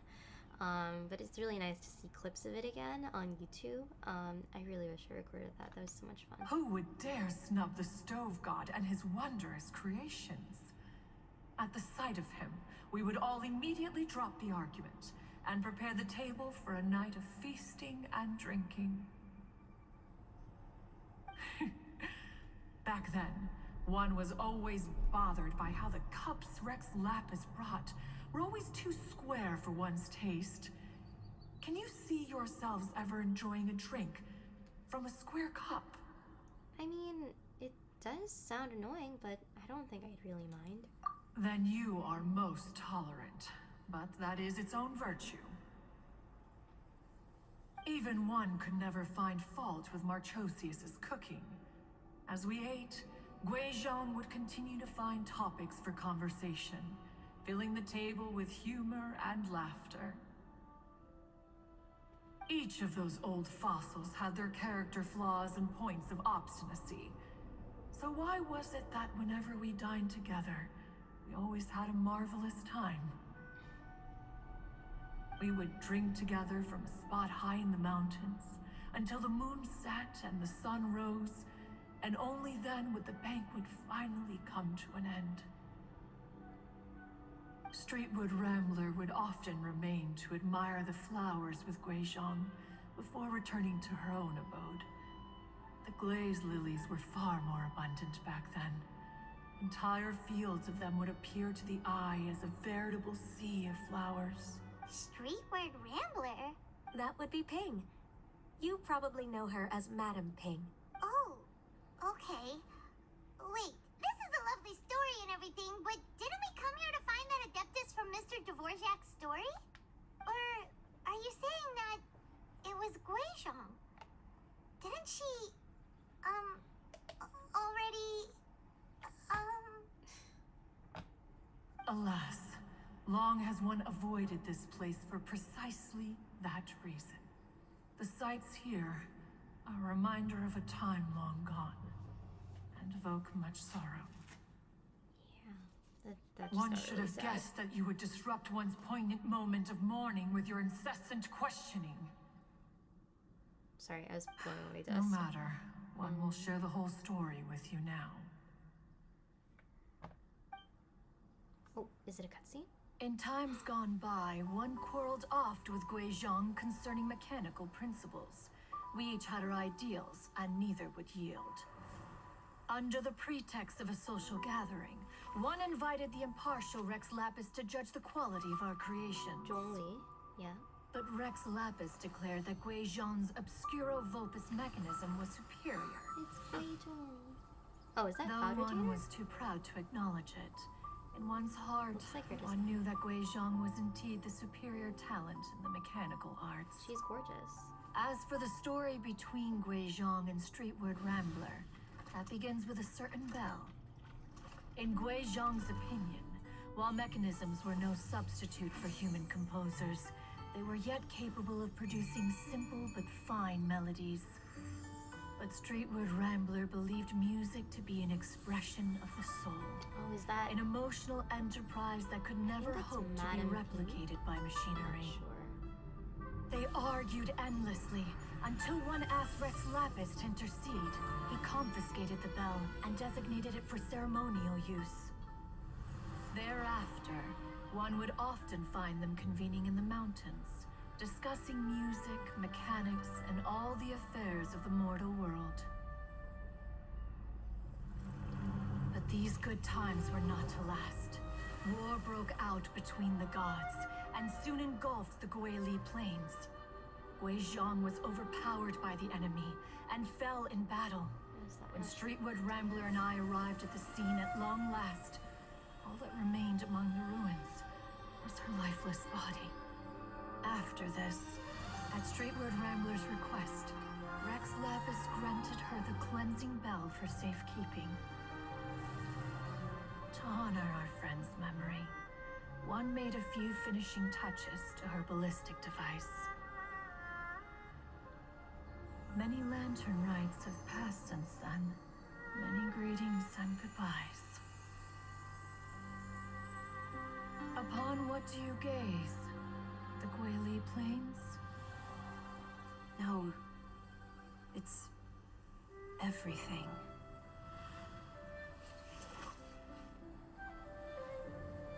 We think of human life as like a lantern that's lit one minute and extinguished the next. But are we Adepti so different? Perhaps as dust settles after a storm, we too must one day return to the world below. Oh my god, that was gorgeous. What? One has always been austere and private by nature, and has never relished socializing. One's dealings with Guizhong were born out of discussions on the discipline of mechanics. Okay, we need to talk about that cutscene. That was gorgeous. Everything about it, the music, the way that they drew the art, amazing, amazing. And I think I heard, like, in the lore and the story, like Guizhong and Zhongli were like soulmates or something. I don't know if it's true. I think I was reading it somewhere in the lore in the game. It's definitely a cute ship though. I don't really want to talk about ships because sometimes people get super defensive. I personally, you know, if I find it cute, I find it cute. So yeah, that cutscene was just gorgeous. Anyways, let's continue. What? You have loads of friends, and you seem pretty chatty. Just because one is not ignorant of social graces does not mean one is fond of them. One is perfectly capable of partaking in conversation despite being introverted. But in the end, one is nothing like Streetward Rambler. She is dauntless but thoughtful, not to mention eloquent and wise. Moreover, her friendship with Guizhong was far greater than one's own. Back when they were rivals, they would often compete against one another in the realm of musical composition. That cleansing bell was one of Guizhong's proudest works, having the ability to both compose and perform. Wait, that's weird. Didn't Madame Ping say she pestered an old friend for that bell? And she also said something about being a vain beauty when she was younger or something. What? Streetward Rambler, a vain beauty. My foot. That bell has a sad history. Clearly, she refrained from sharing with you the truth of its origins, since the right time had not yet come. As for her old friend, who else could it be? As soon as Streetward Rambler heard that a certain Zhang Li wished to borrow the bell, she realized that the man was none other than Rex Lapis, and that he had made an enormous decision. After all, we all have known each other for several millennia. Some things between us are implicitly understood. Whoa! So they were talking in secret code? Oh, Paimon did not see that one coming. Enough of your intrusions. Where was one up to? Ah, yes. One remembers now. The cleansing bell is powered by a mechanical art, and can be used to great effect as an accompanying instrument. After the passing of its creator, it was used on numerous occasions during rites of parting, but Streetward Rambler did not acquire it from Rex Lapis for the purpose of producing further funerary tunes. No. Each time she rang it, it was to play the tune that Guizhong composed on it. The two once clashed over their beliefs about the meaning of music. Who would have thought that with Guizhong's passing and Streetward Rambler's mourning, two tunes composed in discord would eventually become one harmonious composition? Wow, that's Once it's upon all a about time, sad stories, huh? Streetwood Rambler also loved gatherings, liquor, and music. But after Guizhong passed, she preferred her own company. She could often be found sitting alone at a mountain summit, contemplating and reminiscing with her zither. The music would go from mournful to soothing to impassioned. Many years passed before she finally composed a melody to her satisfaction. In celebration, she played the tune to the clouds. Regrettably, one has only ever heard her play that tune once. Which brings one back to the matter you've been investigating. Perhaps it was during that performance that the ancestor of your Fontaine friend fell into the water and was saved by Streetwood Rambler. But if she was so happy with the melody, why would she only play it once? One was also greatly perplexed by this. After suppressing one's curiosity for a long while, one finally approached her and asked why she would retire the tune after having spent so long on it. In response, she said, though the strings that played that melody survive, the one who inspired it is gone.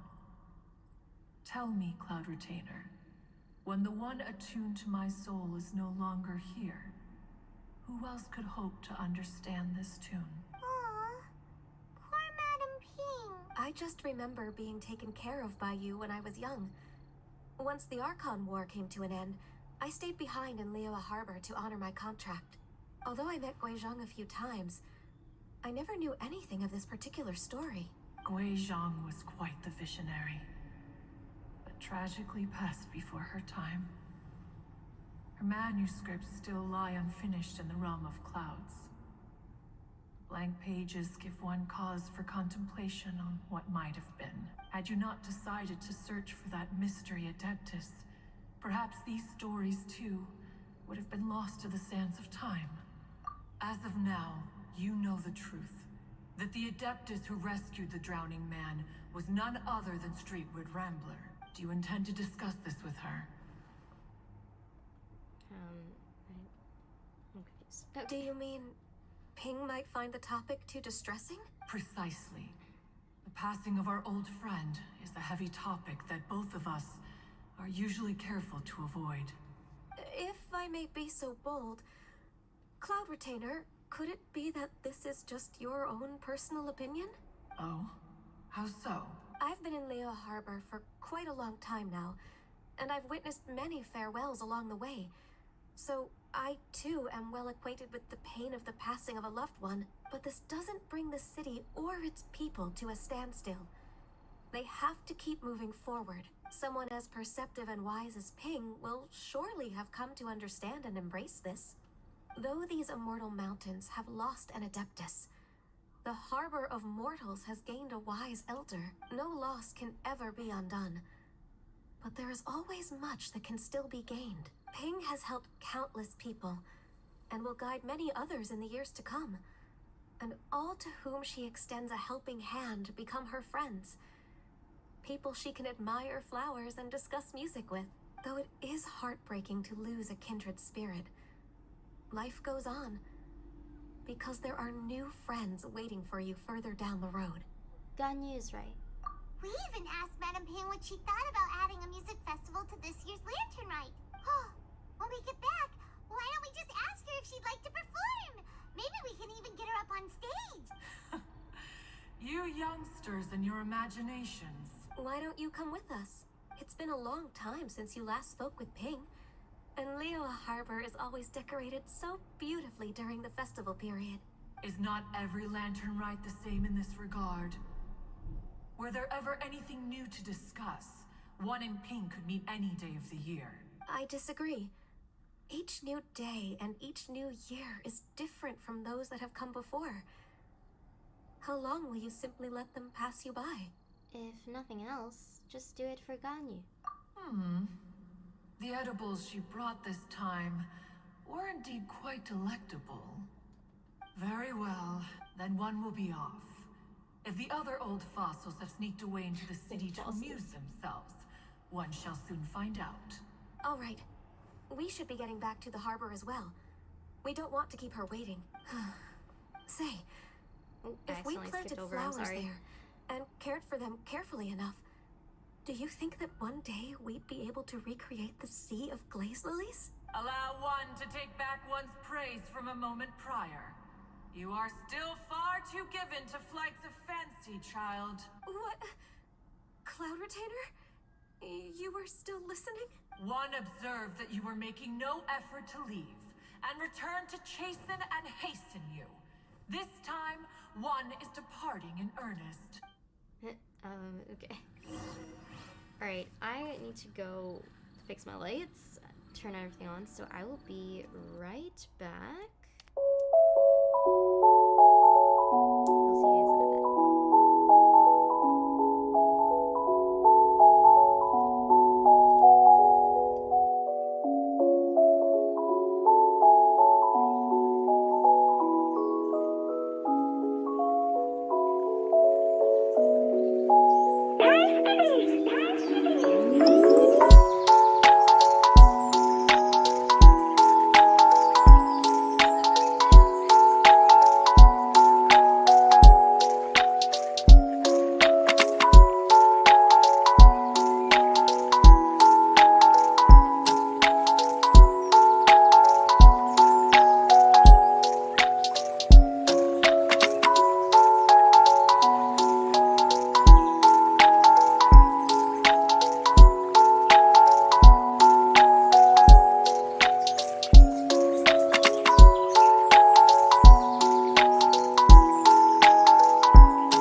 everyone, we are back.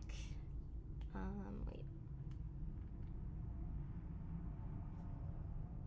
Okay, we are all good to go. Sorry, I had to close my curtains and turn on the lights, better lighting, so it's not so bad. And now we are gonna go back to Liyue Harbor and talk to Madam Ping. Madam Ping.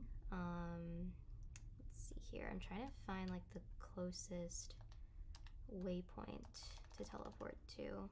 Alright, just had to make sure my Genshin sound was on. We're gonna just glide on over.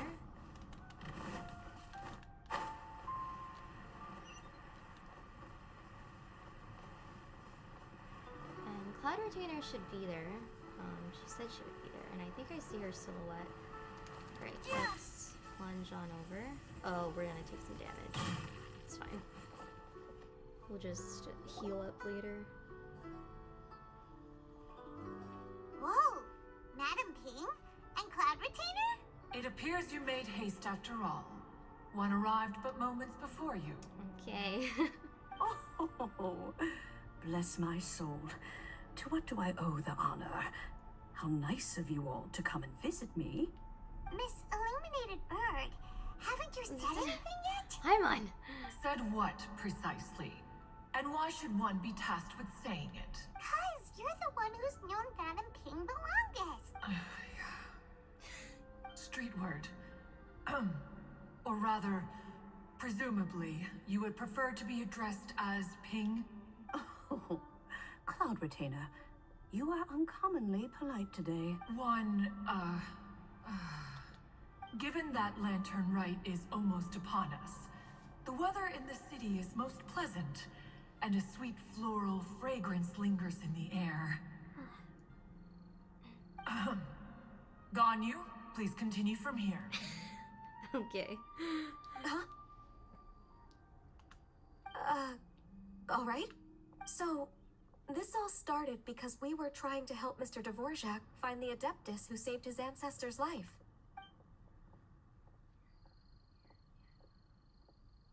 Cloud Retainer informed us that the one who played that melody and rescued the drowning man was none other than yourself. Ah, let me think. Yes, I do believe I recall that encounter. What a long time ago that was. I'm surprised that you still remember it. Even more astonishing, perhaps, is the fact that this story has survived this long at all, when mortal lives are so very brief. It appears that she has proven herself right once again. Who's she? We like to call her Guizhong. From the look in Cloud Retainer's eyes, I sense that she has already told you all about her. Albeit reluctantly, one might add. Oh, there is no harm done. After all, Lantern Rite's very purpose is to commemorate the heroes who gave their lives for Liyue. Although Guizhong did not live to see the splendid sights of today, she was as much a hero as any other. So, how has she proven herself right again exactly? Once upon a time, she said to me that humans were a weak form of life that she wished to protect with her wisdom. But as she interacted more and more with them, her opinions on them began to change. She marveled at the beautiful complexity of their spirits, the sheer splendor of all they could accomplish through their hard work and intelligence. She told us that to underestimate human potential would be to make a grave mistake. With the smallest amount of guidance, enormous power can be unleashed in them, and a human who has reached their full potential may well be her equal. Someone who could have as much to teach an Adeptus as to learn from them. She always had a way with words. That her mechanical accomplishments were judged superior to one's own was, one suspects, in large part due to her sheer eloquence. Speaking of mechanics, Cloud Retainer, do you still remember that potted plant mechanism? The one that the two of you gave me as a gift? Of course. Guizhong and One both put an immense amount of effort into that gift. It would be no overstatement to call it a testament to each of our individual technical genius. As Guizhong once said, it takes every blade of grass and every flower to make a homeland. When I see the sight of Liyue Harbor before us today, I am reminded of this. Madame Ping looks very emotional right now. Well, she's been through a lot in her time. Of all of us, it was Guizhong who was the fondest of these grand and exciting occasions. If she were still with us, I'm quite sure she would still be trying to best Cloud Retainer's finest works at every opportunity. Liyue Harbor is always filled with the sound of music at this time of the year. If she were here, one is certain that she would seek you out to discuss and debate the virtues of various melodies. Oh, yeah! Music! We've been dying to ask. What was the melody that you played back then? Oh, also, with you being such a music expert and all, why don't you join the concert as a performer? I can make arrangements right away. Oh, as much as I don't wish to dampen your enthusiasm, it's been a long time since I played the zither. My fingers don't have the dexterity they once did. And whenever I play that tune, it always reminds me of her. I start wondering what she would think of the changes I have made to her melody.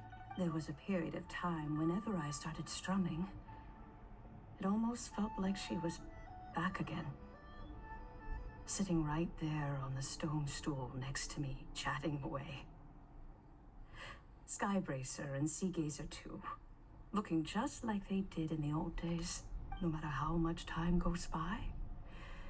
The moment that melody starts playing, it transports me right back to that time in my memory. So the past still weighs heavily on your heart? Oh, I would be lying to myself if I claimed to have completely moved on. But that is not to say that grief doesn't get easier with time. Despite the sadness, I have found many things that bring me joy in life. It is simply the nature of the world in which we live that even if one wished to mourn for an eternity, it would be a nigh impossible feat. Just look at this potted plant. Isn't it stunning? It takes an honest and open mind to confront and conquer grief. You have indeed made progress. Be that as it may, I shall leave the lantern rite stage to the youth of today. Well, if you're sure. Granny! Oh, it's Yunfei. Whoa, what's everyone doing here? Did something bad happen? Ah, and now we've spooked Yanfei. No, everyone's just here to give me their regards for the holiday. Oh, that's wonderful, I'm glad. Well, in that case, happy Lantern Rite, everyone. Happy Lantern Rite. Happy Lantern Rite. Oh, I just remembered that I have some, work to do at Yuehai Pavilion that I need to discuss with Yanfei. I haven't been able to find a chance until now. I will leave Mr. Dvorak in your capable hands. Cloud Retainer, Ping, we will be off for now. Huh? Does it have to be right now? Which case is this again? Hey, Ganyu! It seems Ganyu still has much to learn when it comes to the art of deception. What a pity. She has learned nothing of one's ability to carry a conversation. Damn. Since it's been so long, Cloud Retainer, why don't you stay? I'll make a cup of tea and we can chat a while. Gladly. This was one's intention as well. When you next see the Fontaine musician, please give him my regards. I'd like to wish him the very best with the concert. You got it, Madam Ping. Thank you all. I think you've listened to enough of my nattering for one day. As for that melody, I will play it for you all another time. Goodness knows I need to practice it first. Wow, that'd be great. We'll look forward to it. when their time comes. Wherever her spirit may be among the countless grains of sand and specks of dust between the harbor and the mountains, perhaps she will look at the Liyue of today and steal a smile when she sees the prosperous land that it has become. Alright, let's go tell Mr. Dvorak the news.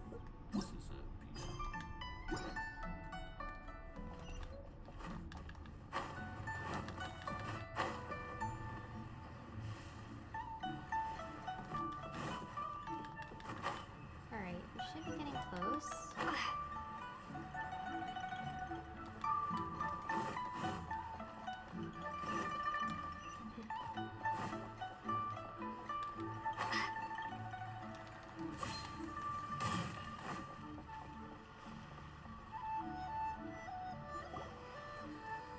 Mr. Dvorak! Ah, and Kuchin's here too! Thanks for helping set all of this up. Welcome back. Did everything go well? Really, really well. We found the person Mr. Dvorak was looking for. Are you serious?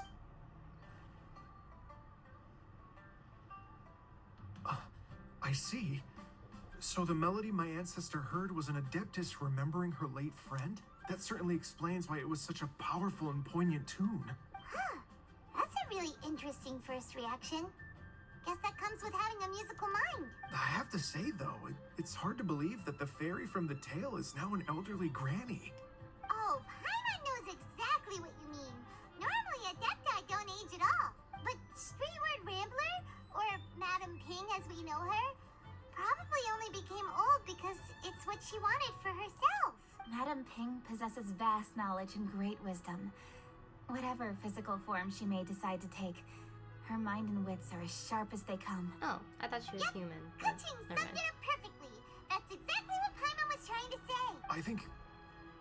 yes. I must thank her in person. That can wait until after the concert, though.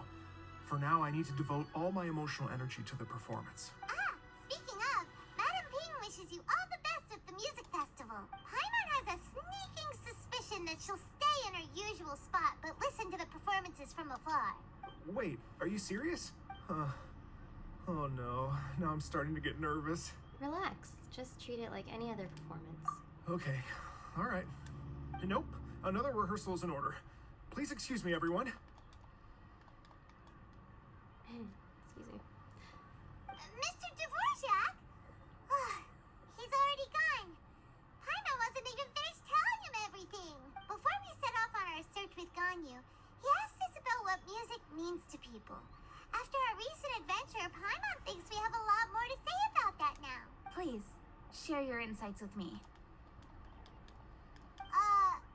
Well, we found out that music can be used for good, but also for bad.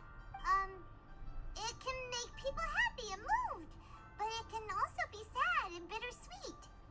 And music is like a kind of memory written in people's hearts. It can put you in touch with feelings from a totally different time and place. Pretty much, though there was much more to it than that. That was such a broad summary, Paimon. Not the most detailed. It sounds like you had an eventful trip. Don't worry, I'm sure Ganyu will fill me in on all the details shortly. Wait, does that mean you're gonna carry on working? Mm-hmm. Just a few things to wrap up. All the groundwork is done. As long as everyone enjoys the festival activities, all our efforts are worthwhile. Well then, happy Lantern Rite, Coaching. Happy Lantern Rite to you as well. Bye. That should be everything taken care of, right? Oh, no, wait. Paimon feels like she's forgetting something. What was it? Oh, it feels like it was a while ago. Shoot! Latent... Wait, no. Anyway, fancy bamboo shoots. Bamboozle soup, made from nascent bamboo shoots, Paimon. Zhang-Li said he wasn't in a hurry, so if we went now, there's probably still time, right? Anyway, even if we don't make it, it's not our fault. He could have totally picked them by himself. Ugh. Anyway, let's go check with him at Wangsheng Funeral Parlor. Oh, there's a world quest. Oh, I think that's for the Lantern Rite games or whatever. Okay. So I guess we'll teleport here. So I think Wangsheng Funeral Parlor is higher up. So let's see. Let's take this thing here. Oh, there they are.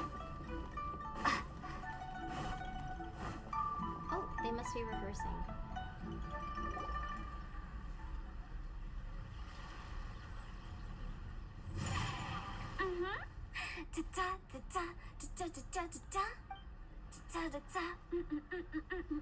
Oh, all right.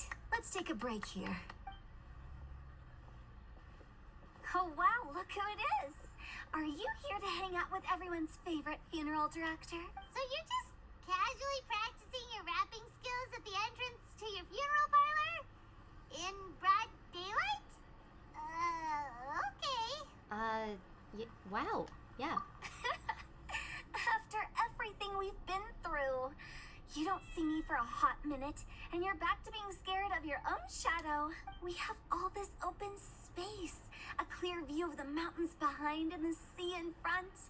Not to mention we have several invisible audience members enthusiastically cheering us on. It's the perfect spot to rehearse. Invisible audience members? Don't tell me the ghost. Gotta say, it took me a few days to get used to Director Who's way of talking. Xinyan was pretty spooked too when she first got here. Just like when she sees a frog, but a giant frog with sharp teeth. Come on, knock it off. What's wrong? I've never seen someone look so confused before. Well, don't worry, because Director Who's here to explain it all.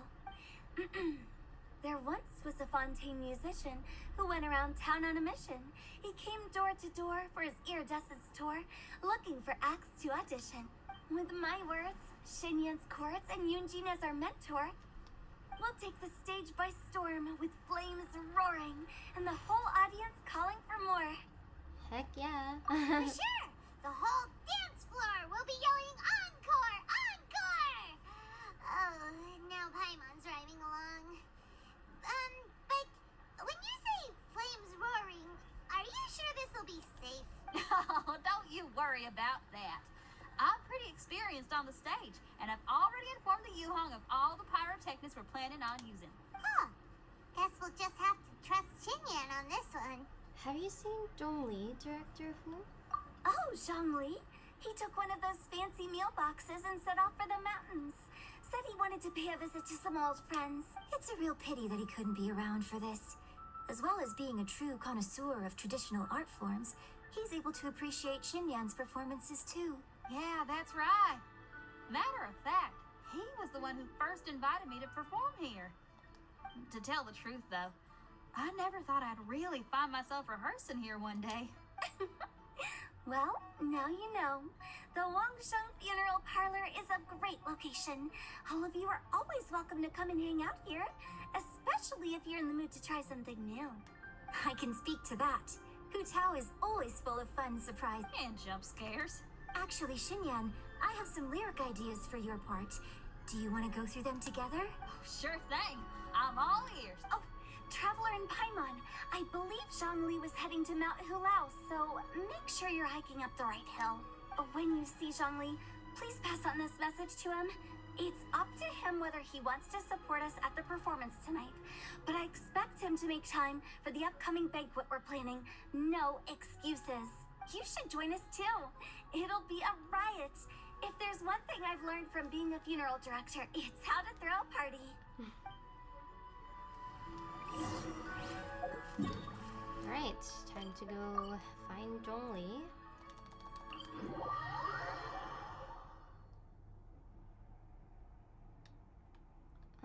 Let's see.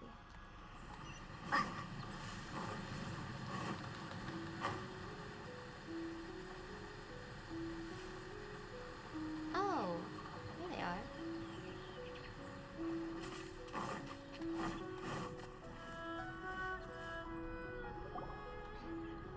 Paimon sees them! It's illuminated deer! everyone. Long time no see. A familiar face. Have you come from Liyue Harbor? How is the city nowadays? Everything's great! But if you're so curious, you can always go and check it out for yourself. In fact, Mooncarver has been taking many walks on Mount Tianheng in recent times. I believe the sights of the city are quite familiar to him.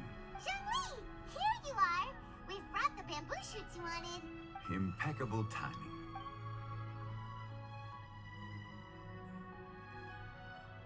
Traditionally, bamboo shoot soup ought to be slow-cooked for many hours on low heat. Using Adeptus arts to hasten the process is something of a shortcut. Wait, that mechanism... is that... Indeed. Cloud Retainer kindly lent me her supreme cuisine machine. Can we not just call it a cooking machine? Actually, never mind. She seems to take a lot of pride in her mechanical gizmos, so it's probably best if Paimon doesn't go changing the name willy-nilly. I trust that you found the answers you were seeking during your recent journey? Yes. Excellent. The past should be remembered, but not overly dwelt upon. Our journey should be seen as a means to take on more from the world around us. When the bamboo shoot soup is ready, I must insist that you try some for yourself. Of course. Oh, Zhongli! Huta told us to tell you something. She said, it's up to him whether he wants to support us at the performance tonight, but I expect him to make time for the upcoming banquet we're planning. No excuses. When she says performance, she must mean the Lantern Rite Music Festival. As for the banquet, she didn't tell us anything more about that, but she invited us to come as well. As you can see, I have a prior engagement with 2 Adepti friends of mine tonight. Please, give Director Hu my best wishes for the performance. As for the banquet, since the Director insists, far be it from a mere consultant like myself to refuse. Yay! Then we'll see you there? Absolutely. Rex Lapis, the bamboo shoot soup is ready. Thank you. I will examine it right away. The appearance is exquisite, and the aroma rich and intense. The craftsmanship of this machine is commendable indeed. Since you came all this way, you should not leave empty-handed. Please, take some soup. It tastes most exquisite while still warm. Let's try it, I guess. Or, never mind. It says I have to go back, so never mind. Okay.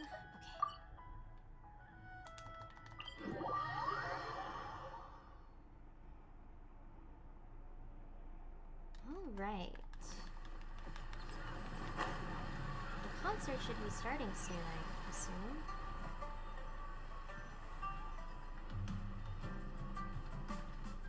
Oh, there we go. Here we go. I'm honored to be here on the Iridescence Tour stage. All right, without further ado, I'm Xinyan, this is Hutao, and this is a little something called... The Blaze Lilies!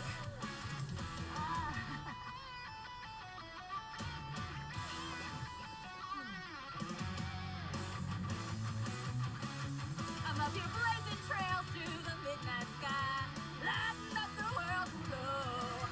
And when the crowds all hear my voice, they'll meet the spirit of rock and roll. Let's go! You butterfly, you two buzzing by, guiding your way to the afterlife, opening the path without a fright. Oh! I'll light the fire, watch it blaze across the universe. I'll spit my rhymes, watch it set, or you'll get burned. Hey! Woo!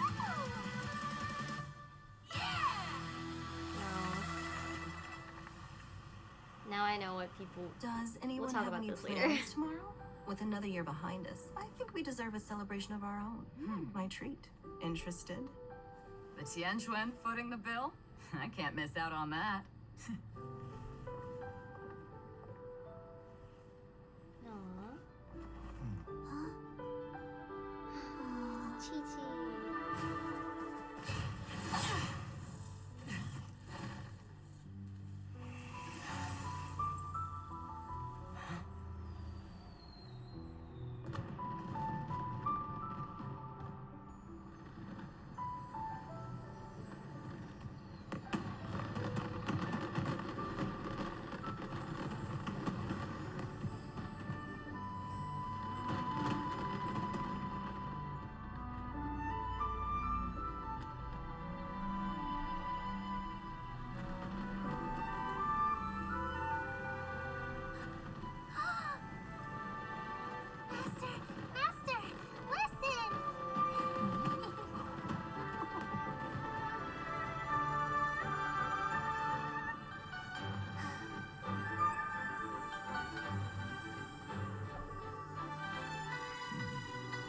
May the year ahead be a blessed one.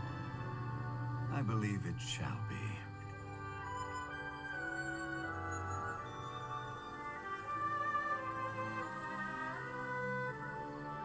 Master, the Shao Lanterns, Ha!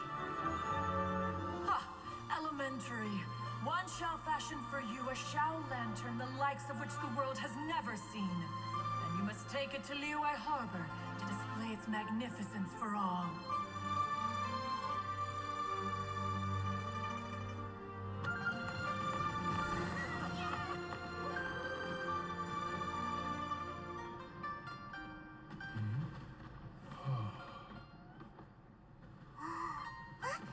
Listen, there must be a Madame Ping.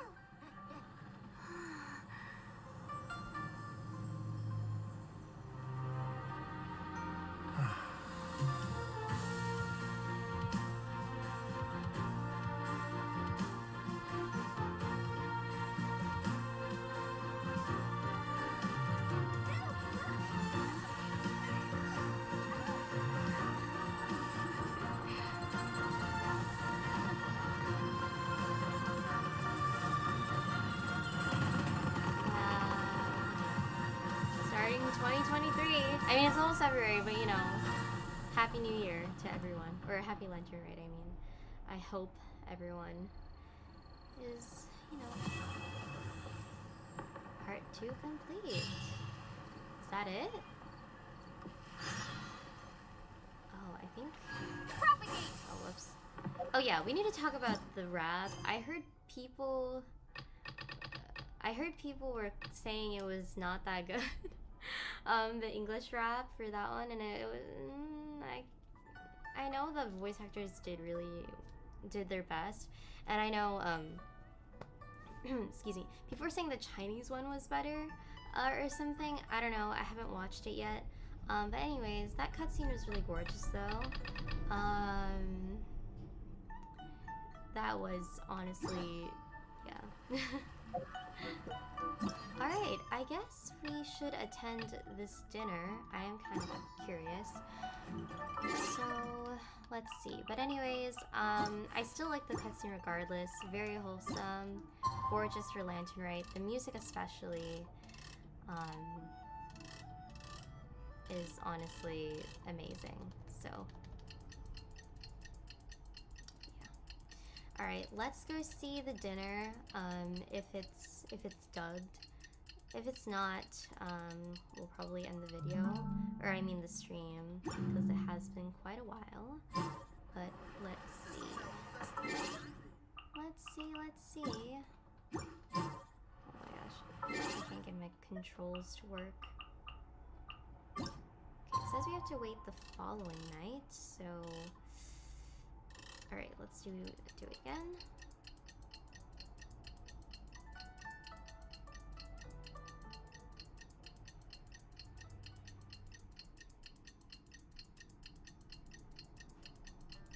Alright, here we go. Traveler, hurry! It's almost time for us to join Hotel for dinner! Alright, there is one more. And we'll be meeting at Shinyue Kiosk. It's the place with a really long wait list. Alright, let's As head on expected over. of the parlor director, always so generous. Come on, let's go! Let's enter. There's probably a cute cutscene as well, so let's see.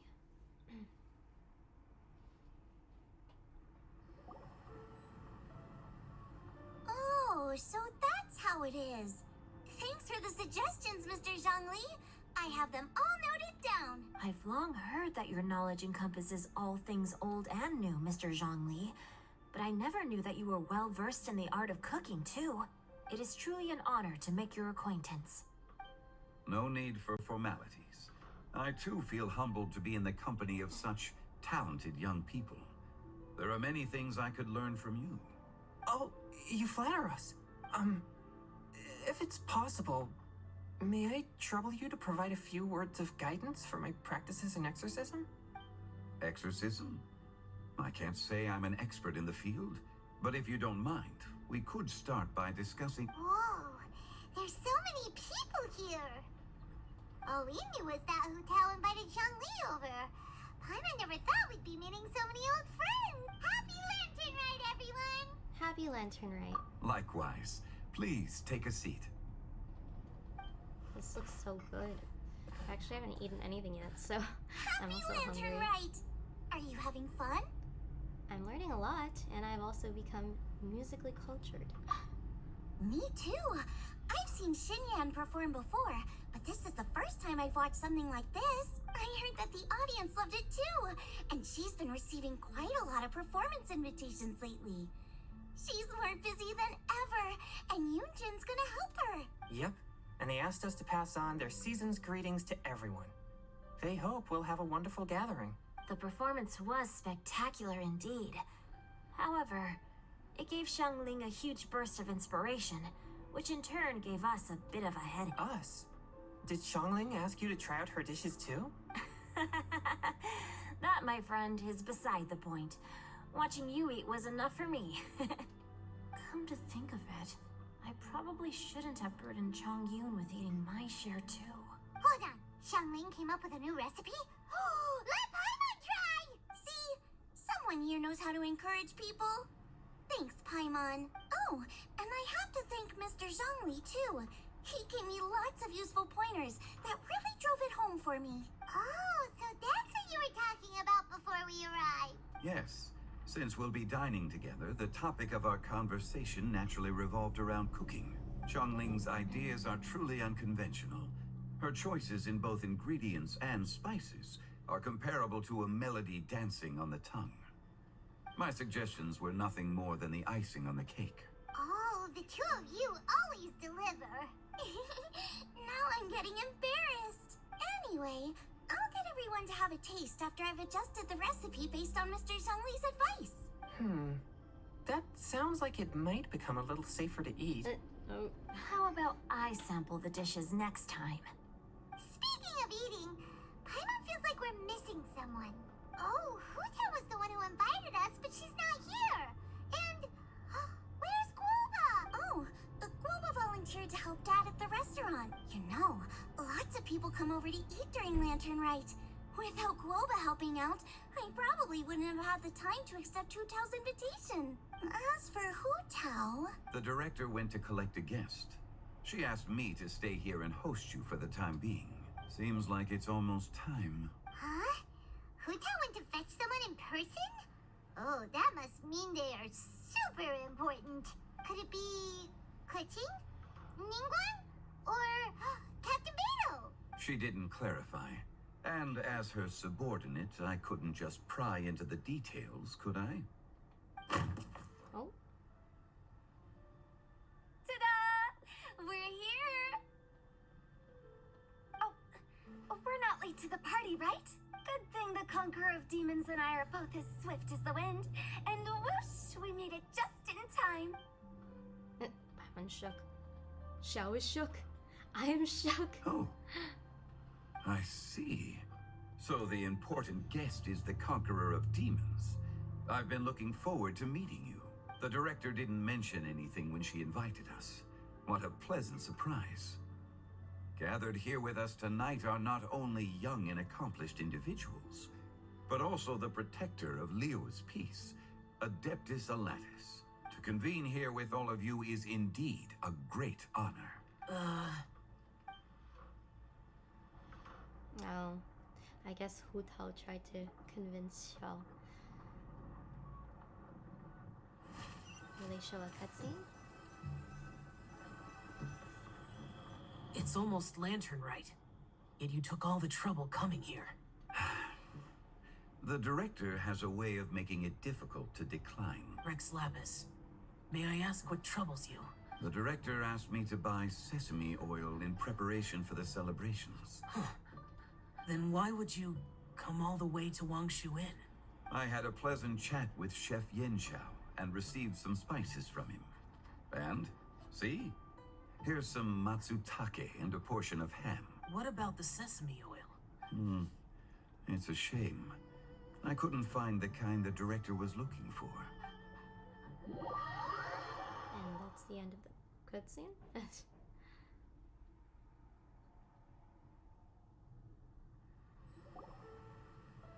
I'm sure you're exaggerating, Shang. Sir. There he goes again. Enough with the pleasantries. Go let our guests take a seat.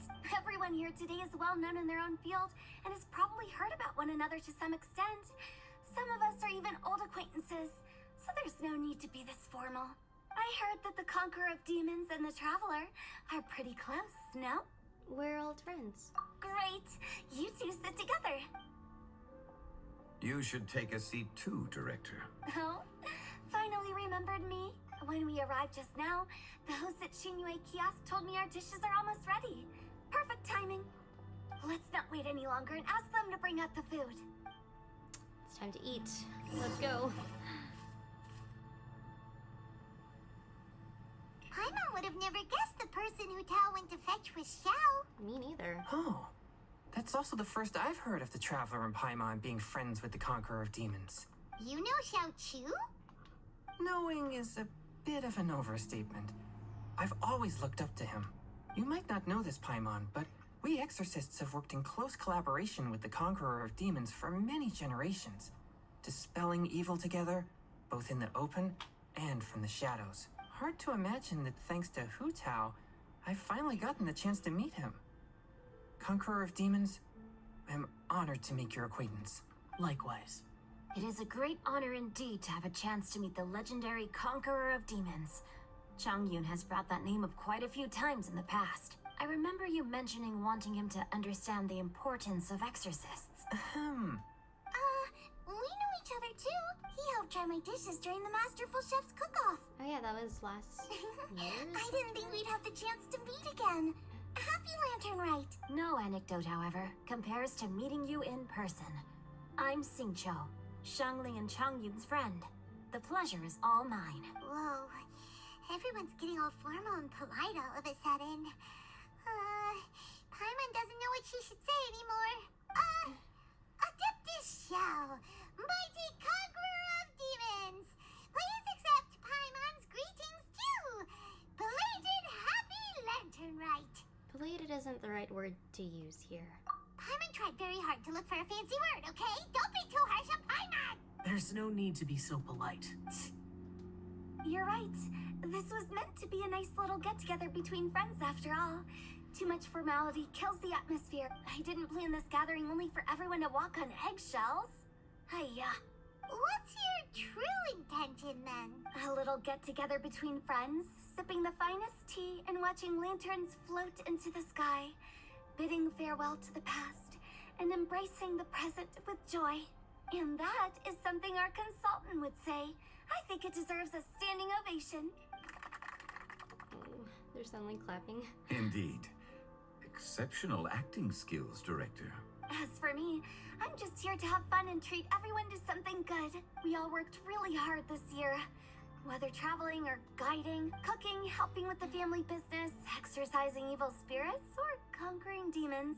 And of course, our consultant, who's been helping out at the parlor every now and then. Everyone has done some pretty amazing things. As the one who brought everyone together, it goes without saying that I'm the one most deserving of praise. Huh? Sounds kind of self-important, but Paimon thinks it's pretty amazing that she managed to talk Xiao into coming.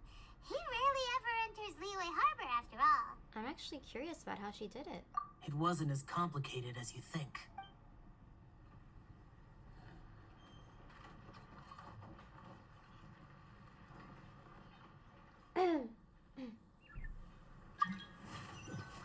What was that? Okay. Okay, gotcha. Thanks, boss lady. It's not boss lady, just boss. And there she goes. What a lively girl. Conqueror of Demons, Adeptus Xiao. Guardian of Wangshu Inn, hero of Dihua Marsh. I know you're there. I'm surprised he showed up. Quiet. Do not disturb the peace. Sorry, but you wouldn't show up if I didn't yell your name, would you? I know you. You're the 77th director of Wangsheng Funeral Parlor. Is there something you need? Oh my gosh. So that's how it happened. Okay.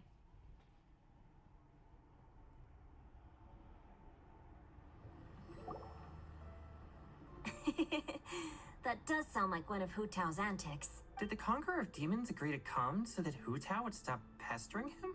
There might be other reasons. Smart guess. Huh? There's more to it? It gets pretty boring from here on. I talked about the funeral parlor's past relationships with the guardian yakshas. You know, just to be sociable. In the time of the Archon War, disputes were frequent, and disaster overtook the land. Humans couldn't escape from the torment of the plague, nor could they escape death. The Adepti vanquished the demons, the Millelith fought valiantly, and Wangsheng Funeral Parlor was responsible for purifying the diseased and sending off the spirits of the dead. That is how the border between life and death was maintained during the war. And it effectively prevented further incidents from happening. That's right. 1 point for the consultant. But despite our deep-rooted connection, it still took me quite a while to actually convince him. Was he worried about his karma? You know him pretty well, huh? This matter is out of my control, so I need to be cautious. True, but I've kept that in mind too. That's why everyone here today is in one way or another acquainted with elemental power. Besides, it'll only be for a short while as we dine together. There won't be any lasting consequences. But I didn't expect there to be so many people. There's no need to worry, Conqueror of Demons. We're not feeling anything unusual so far. Over here is protected by his pure yang energy, so he's probably the most resilient.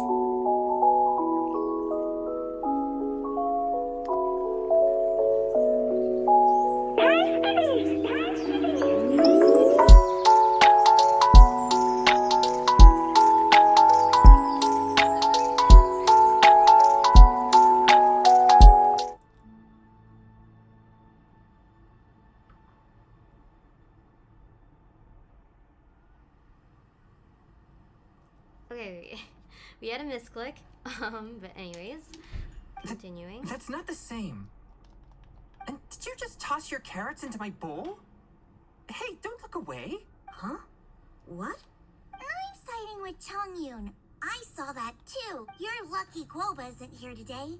He hates seeing people being picky with their food. If he'd seen that, he'd definitely make you eat all your carrots. Huh? Guoba would do that? Is he that uncompromising? But now that I think of it, Xiangling told me that Guoba used to be the stove god. It sounds like you've heard the rumors. You seem pretty quiet today. Is everything okay? Not used to being around so many people? I'm doing fine. Not long ago, before Lantern Rite, I met an old friend. Thanks to his help, things have been a lot more stable than before. An old friend? You should know him. He's... What is happening? Seeds of story, brought by the wind. And cultivated by time. Did Paimon just unconsciously complete that thing? That voice. Could it be? Is it Venti? Oh, it is. If I'm not mistaken, there's someone knocking at the door. Don't just sit there, Zhongli. Go welcome our guest in. No such need. I'm coming in. It's Venti. We're finally getting the Archon interaction we've been waiting for.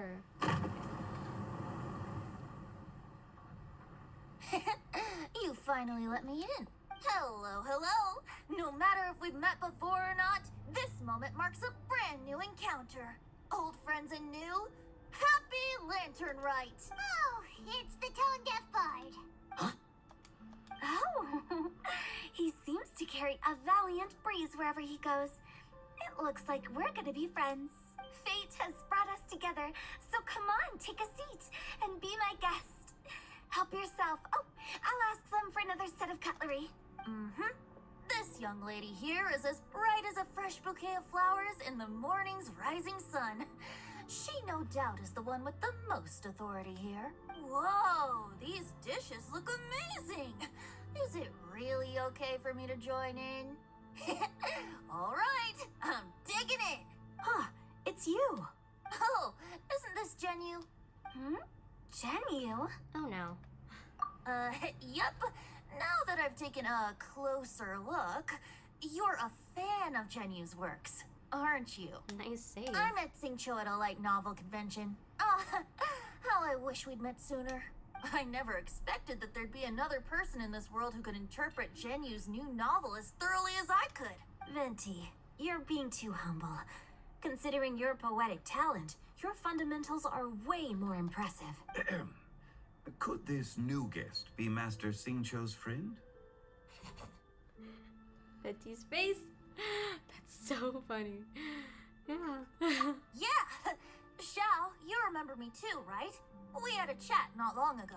Yes, yes. I just love how Venti's so smug. Like, yeah, you know me, Zhongli. Monsters become more active than usual as we get closer to Lantern Rite. I was patrolling Dihua Marsh a few days ago when I happened to run into this. You've already forgotten? I'm a bard, remember? And bards go around singing wherever they like. Oh, right. And this bard was performing in Dihua Marsh. It was a moving melody, and it made me feel relaxed and at ease. I couldn't help but stay and listen. Thank you for your patronage. So that's how it was. I see. I understand now too. I'm Zhongli, currently working at the Wangsheng Funeral Parlor. It's a pleasure to meet you, new friend. They're just pretending they don't know each other, but they've known each other for like centuries. And I'm his boss. Oh, and if there's anything unsatisfactory, let me know anytime. That's very considerate of you. Oh? No wonder. Only a boss as savvy and reliable as you would be able to hire such an impressive consultant. Oh, you're too nice, Venti. Not to brag, but our consultant truly is impressive. His knowledge extends across the stars and the land, and there's nothing throughout history that he doesn't know. From the sophisticated way he speaks, it's hard not to suspect that he could very well be an adeptus in disguise. Is he just Xiao, you're an adeptus. Do you think it might be possible? Exposed Zhongli. Goddamn. Sorry. I'm only good at conquering demons. I'm afraid I don't have much knowledge in that matter. Really? Gotta keep it a secret. But Paimon thinks you're super knowledgeable. Paimon, play along. Huh? Oh, right! Xiao's a warrior. He doesn't come to the city very often, so it's, pretty normal for him to not know anything. Yeah. Really? I've actually heard a few things about Mr. Zhongli before. The guests in the tavern talked about this refined and courteous man who, instead of having wine at Mondstadt's finest tavern, ordered a cup of hot tea with the most complex name. Now that you mention it, I seem to recall that there indeed is a musician like yourself in Mondstadt. I've heard that he's elegant and amiable, his works witty and vibrant. It's no overstatement to regard him as the best bard in Mondstadt. Now you're making me embarrassed. I would say that Mondstadt's poetry is a little run-of-the-mill sometimes. There's one I heard a while back that went, The old house is renewed, welcoming the spring breeze, awakening old memories. The meaning's there, but the word choices are unimaginative, and there's a distinct lack of literary flair. I think so too. The composition needs a little jazzing up. If I were to give it a go, I'd make it an old melon on a vine, a new flower that grows fine. Oh, good one! It feels unique and has a nice ring to it. You have great taste, Venti. I was afraid about you. Let's shake hands. Of course, of course. What is happening? Hey, Xingqiu. Mind lending me a few books when we get back? Pick out some well-written ones. I don't know if it's my own lack of literary knowledge, but I couldn't tell the difference between those two. I don't think it's your fault. Changyun's right. It's not our fault. Paimon, watch and learn from Hu Tao and Venti. This will come in handy for your ugly nicknames. Oh, you have a point. But speaking of, why is the tone-deaf bard here? Are you here to take part in Lantern Rite too? I heard that Liyue will be hosting a Lantern Rite music festival this year. As a musician myself, how could I possibly resist the temptation to come take a look? Or a listen. Getting to know other musical styles is essential to sparking inspiration, don't you think? Huh, but the music festival wasn't planned beforehand. As for the Fontaine friend who hosted the festival, I saw him near Stone Gate the other day. The Iridescence tour has finally been held successfully for once, so I had to congratulate him. Thank you. He must feel very grateful. Don't think anything of it. By the way, I was watching as you entered Shinyue Kiosk, but no one seemed to notice me. Should I say that it's because I'm an expert in hiding, or that a certain someone deliberately ignored the sound of the wind? Whenever Lantern Rite comes around, Liyue Harbor becomes bustling with activity. People are all busy watching the lanterns and strolling around the shops, and they might just go travel somewhere on a whim. It is rather difficult to predict another's whereabouts. The festival is in full swing and proceeding smoothly. And we're all gathered here with friends, new and old. This is no doubt a wonderful occasion worth celebrating. To come together with all of you at the beginning of the year, one can't help but be filled with joy. In a moment like this, I propose we raise a glass together. In my case, tea in lieu of wine. Very well said, Mr. Zhongli. That was exactly what I wanted to say. Now I'm getting a little self-conscious. I didn't cause you too much trouble barging in like that, did I? We usually drink wine during occasions like this over in Mondstadt, but since Mr. Zhongli insists on drinking tea, I'll give a toast with tea too. Everyone, thanks for the treat. You're welcome. As the host of this gathering, I hope everyone enjoys the food and drinks. May this year be better than the last. Considering that everyone may have other matters to attend to later, sticking to tea seems like a good idea. All of a sudden, they started proposing toasts. Should we? Shall. What's with the urgency? Are you done eating? Wanna head out for a walk? Sure. Have you two finished eating? It's always nice to have a breath of fresh air after a meal. Helps with digestion. Paimon will come too. You're still hungry, right? Yeah? Don't worry, we'll be back soon. Okay then. Don't forget to come back. I guess we have to leave.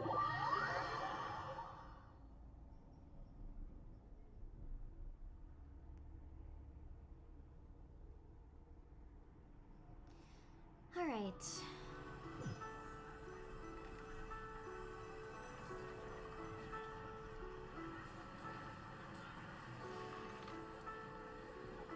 Are you all right? I should be the one asking you that. It's hard to describe. Are you unfamiliar with gatherings like this? It's not that. There were those among the Adepti who loved gatherings and idle chit-chat. Sometimes they would call up a few others for a drink. Even I got dragged along to their gatherings many times. The Adepti all have their specialties, making most of them proud and arrogant. Everything they say is straight from the heart. It never gets too complicated, but this time... I understand. Venti's fault. Excuse me, I don't want to say Zhongli, I'm kind of curious. Excuse me, I'm kind of curious though, what's his reaction? That's not what I meant. Excuse me. Or perhaps I should say Rex Lapis is really good at adapting to human life. You could say that he actually enjoys doing so, and that's something I might never be able to do. You don't have to be like that. You do you. That does sound like something you would say. No matter. I know my circumstances. Whenever I think of the ordinary conversations I've had with you, it feels strangely novel. Strange in a good way? Yes. The parlor director went out of her way with the invitation, so it was difficult to turn her down. I had made mental preparations before agreeing to come. She told me that all the guests today would be acquainted with elemental power, and I knew that you would be here, but I didn't expect the other guests to be...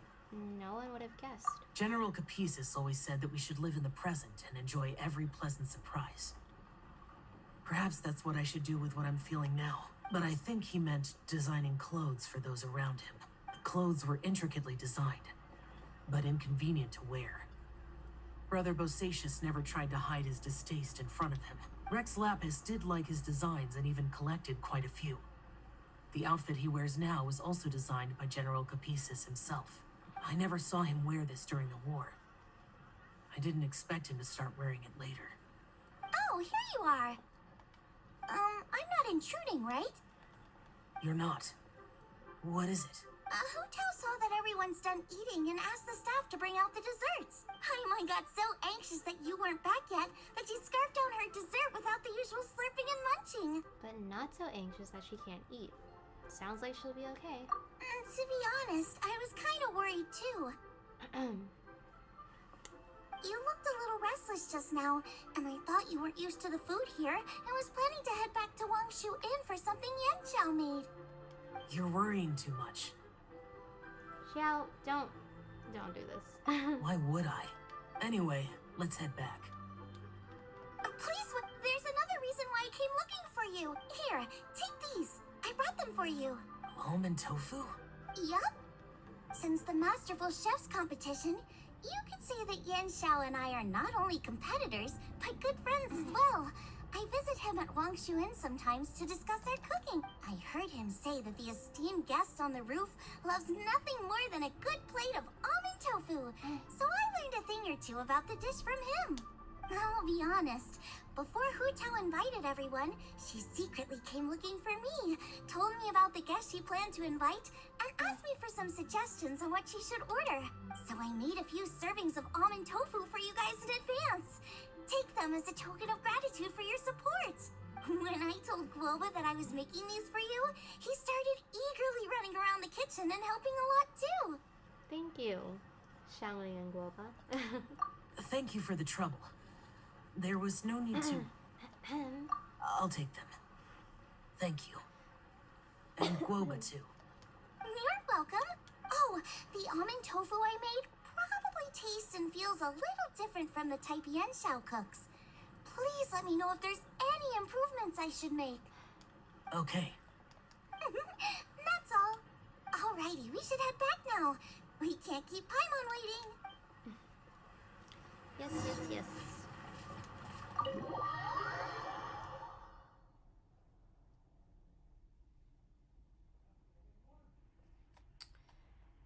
Okay.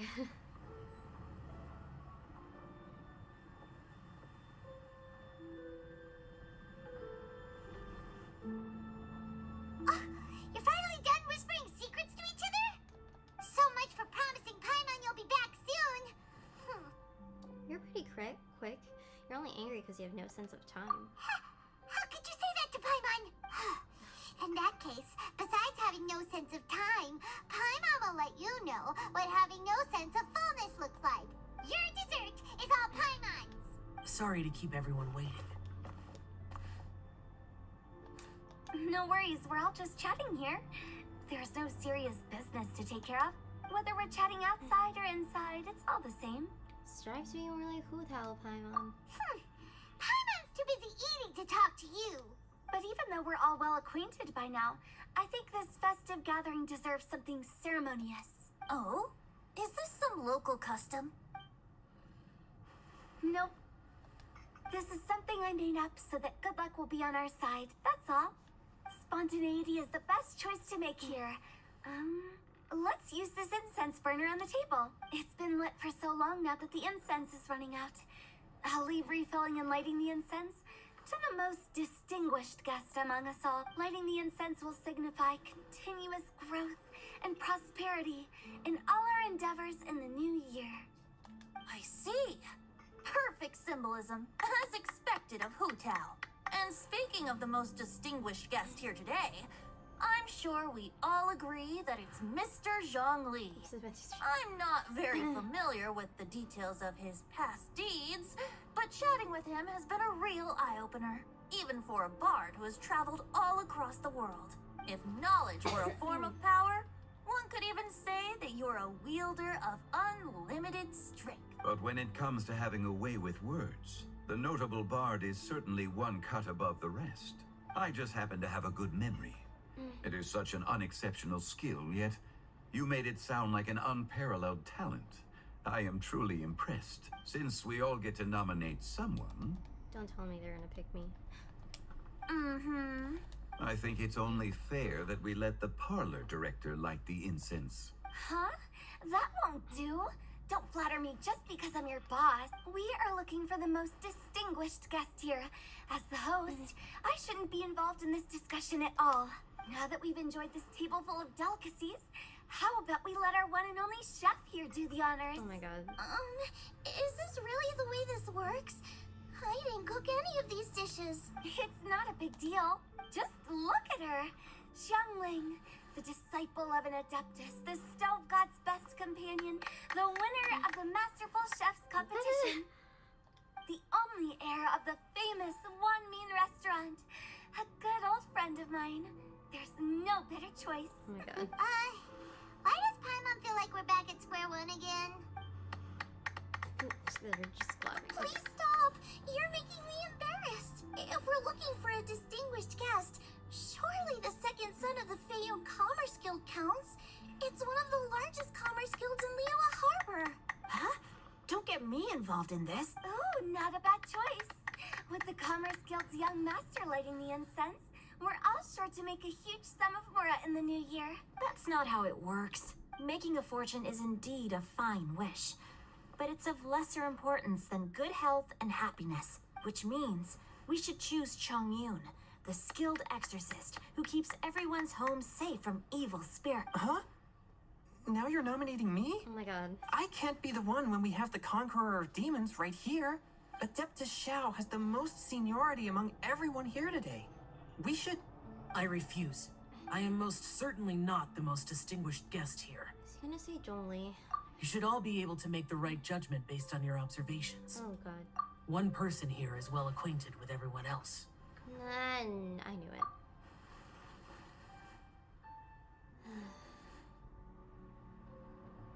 Oh, that's right! Even though you're always mocking Paimon, you're still pretty popular with other people. No, wait! Paimon said she wouldn't talk to you again. I'm not the only well-connected person here, though. Huh? Who else is there? You, of course. Huh? Huh? Does that mean Paimon's the most distinguished guest? Oh, well, that was unexpected! I agree. Paimon's just the one we need. Without a friend constantly by your side, a long journey would become dreadfully lonesome.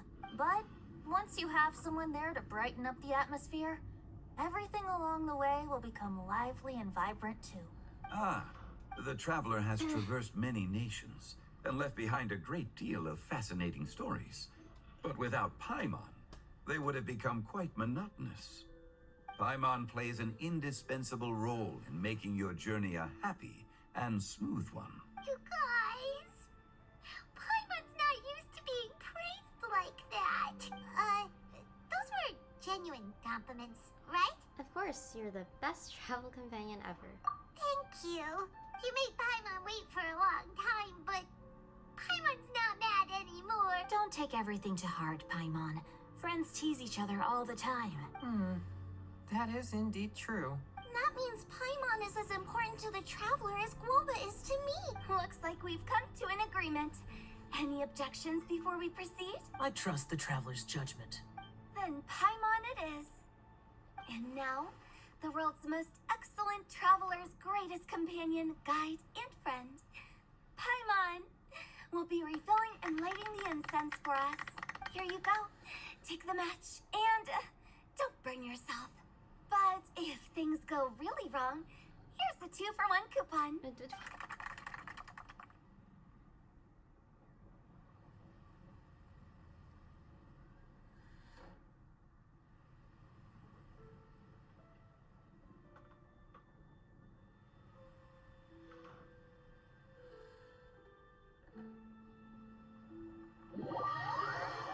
Okay.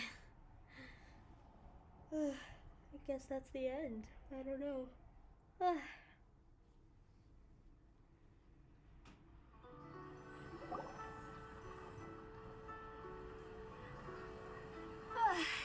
getting late. I won't take up any more of your time. You're all free to go as you please. Thanks for the treat, Director. Yep, the tea was amazing too. You don't have to go all polite on me.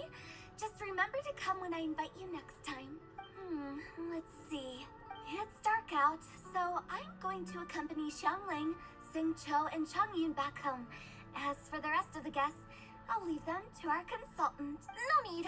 I'm headed towards the harbor to meet a friend on the ship. There's no need to trouble one such as Mr. Zhongli. I think you know the place I'm talking about. Come meet me anytime. I will. It was great getting to know you all. Let's meet again when the spring breeze begins to blow. Bye. Oh, we should write poetry together sometime. We'll catch you all later then. Don't forget to return to the parlor later. There's something I need you to do. Understood. See you later. Bye. Well then. Rex Lapis. Just Zhongli will do.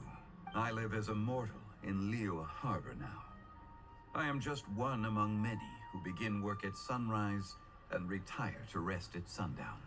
If we were to consider status and seniority as Zhongli, I should be respectfully referring to you as Adeptus Shao. Heaven forbid. Let's stop teasing him for now. I meant what I said. I heard that during the Lantern Rite Music Festival, you conferred with Streetward Rambler and Cloud Retainer. I take it as you've gained a lot more knowledge about the past? The same truth I once had a pleasant chat about the past and present with a Sumeru scholar named Soraya, and learned a few things about her research topic from the evidence she found and the conclusion she made. Her area of research is already very close to the truth. But there are multiple sides to humans and gods alike. In the legends recorded by humans, some gods were depicted as arrogant and condescending, while others were kind and capable. But whether to me, Streetward Rambler, Cloud Retainer, or younger adepti such as Shao and Ganyu, those adepti and gods that may seem extraordinary to humans are something more akin to close companions. This was as true back then as it is right now. Just how Shao may seem unapproachable to most, but the Traveler has proved otherwise, so there's no need to dwell too much on certain things. Zhongli, what you're saying is... It looks like you understood what I meant. The director asked me to accompany you on your return, but I don't think you'll need my protection. I'll be taking a walk around and admiring the night scenery. After that, it'll be time for me to go back and meet up with the director. Goodbye for now. Bye. Bye, Zhongli. Everyone's gone now. Paimon always feels a little empty inside when a lively celebration ends. But at least you always stay by Paimon's side. No. Paimon got it mixed up. Paimon, the best and most distinguished travel guide, will always stay by your side, Traveler. Good that you're aware of that. Shell, is there anything else you want to do? We could take you on a tour of Liyue Harbor. No need. I've stayed here for much longer than I had expected. The city lights are a fine sight, but it's time for me to leave. The events of today occurred so abruptly. I appreciate your kindness. Okay. I don't really feel like talking anymore. I'll see you next time then. Bye.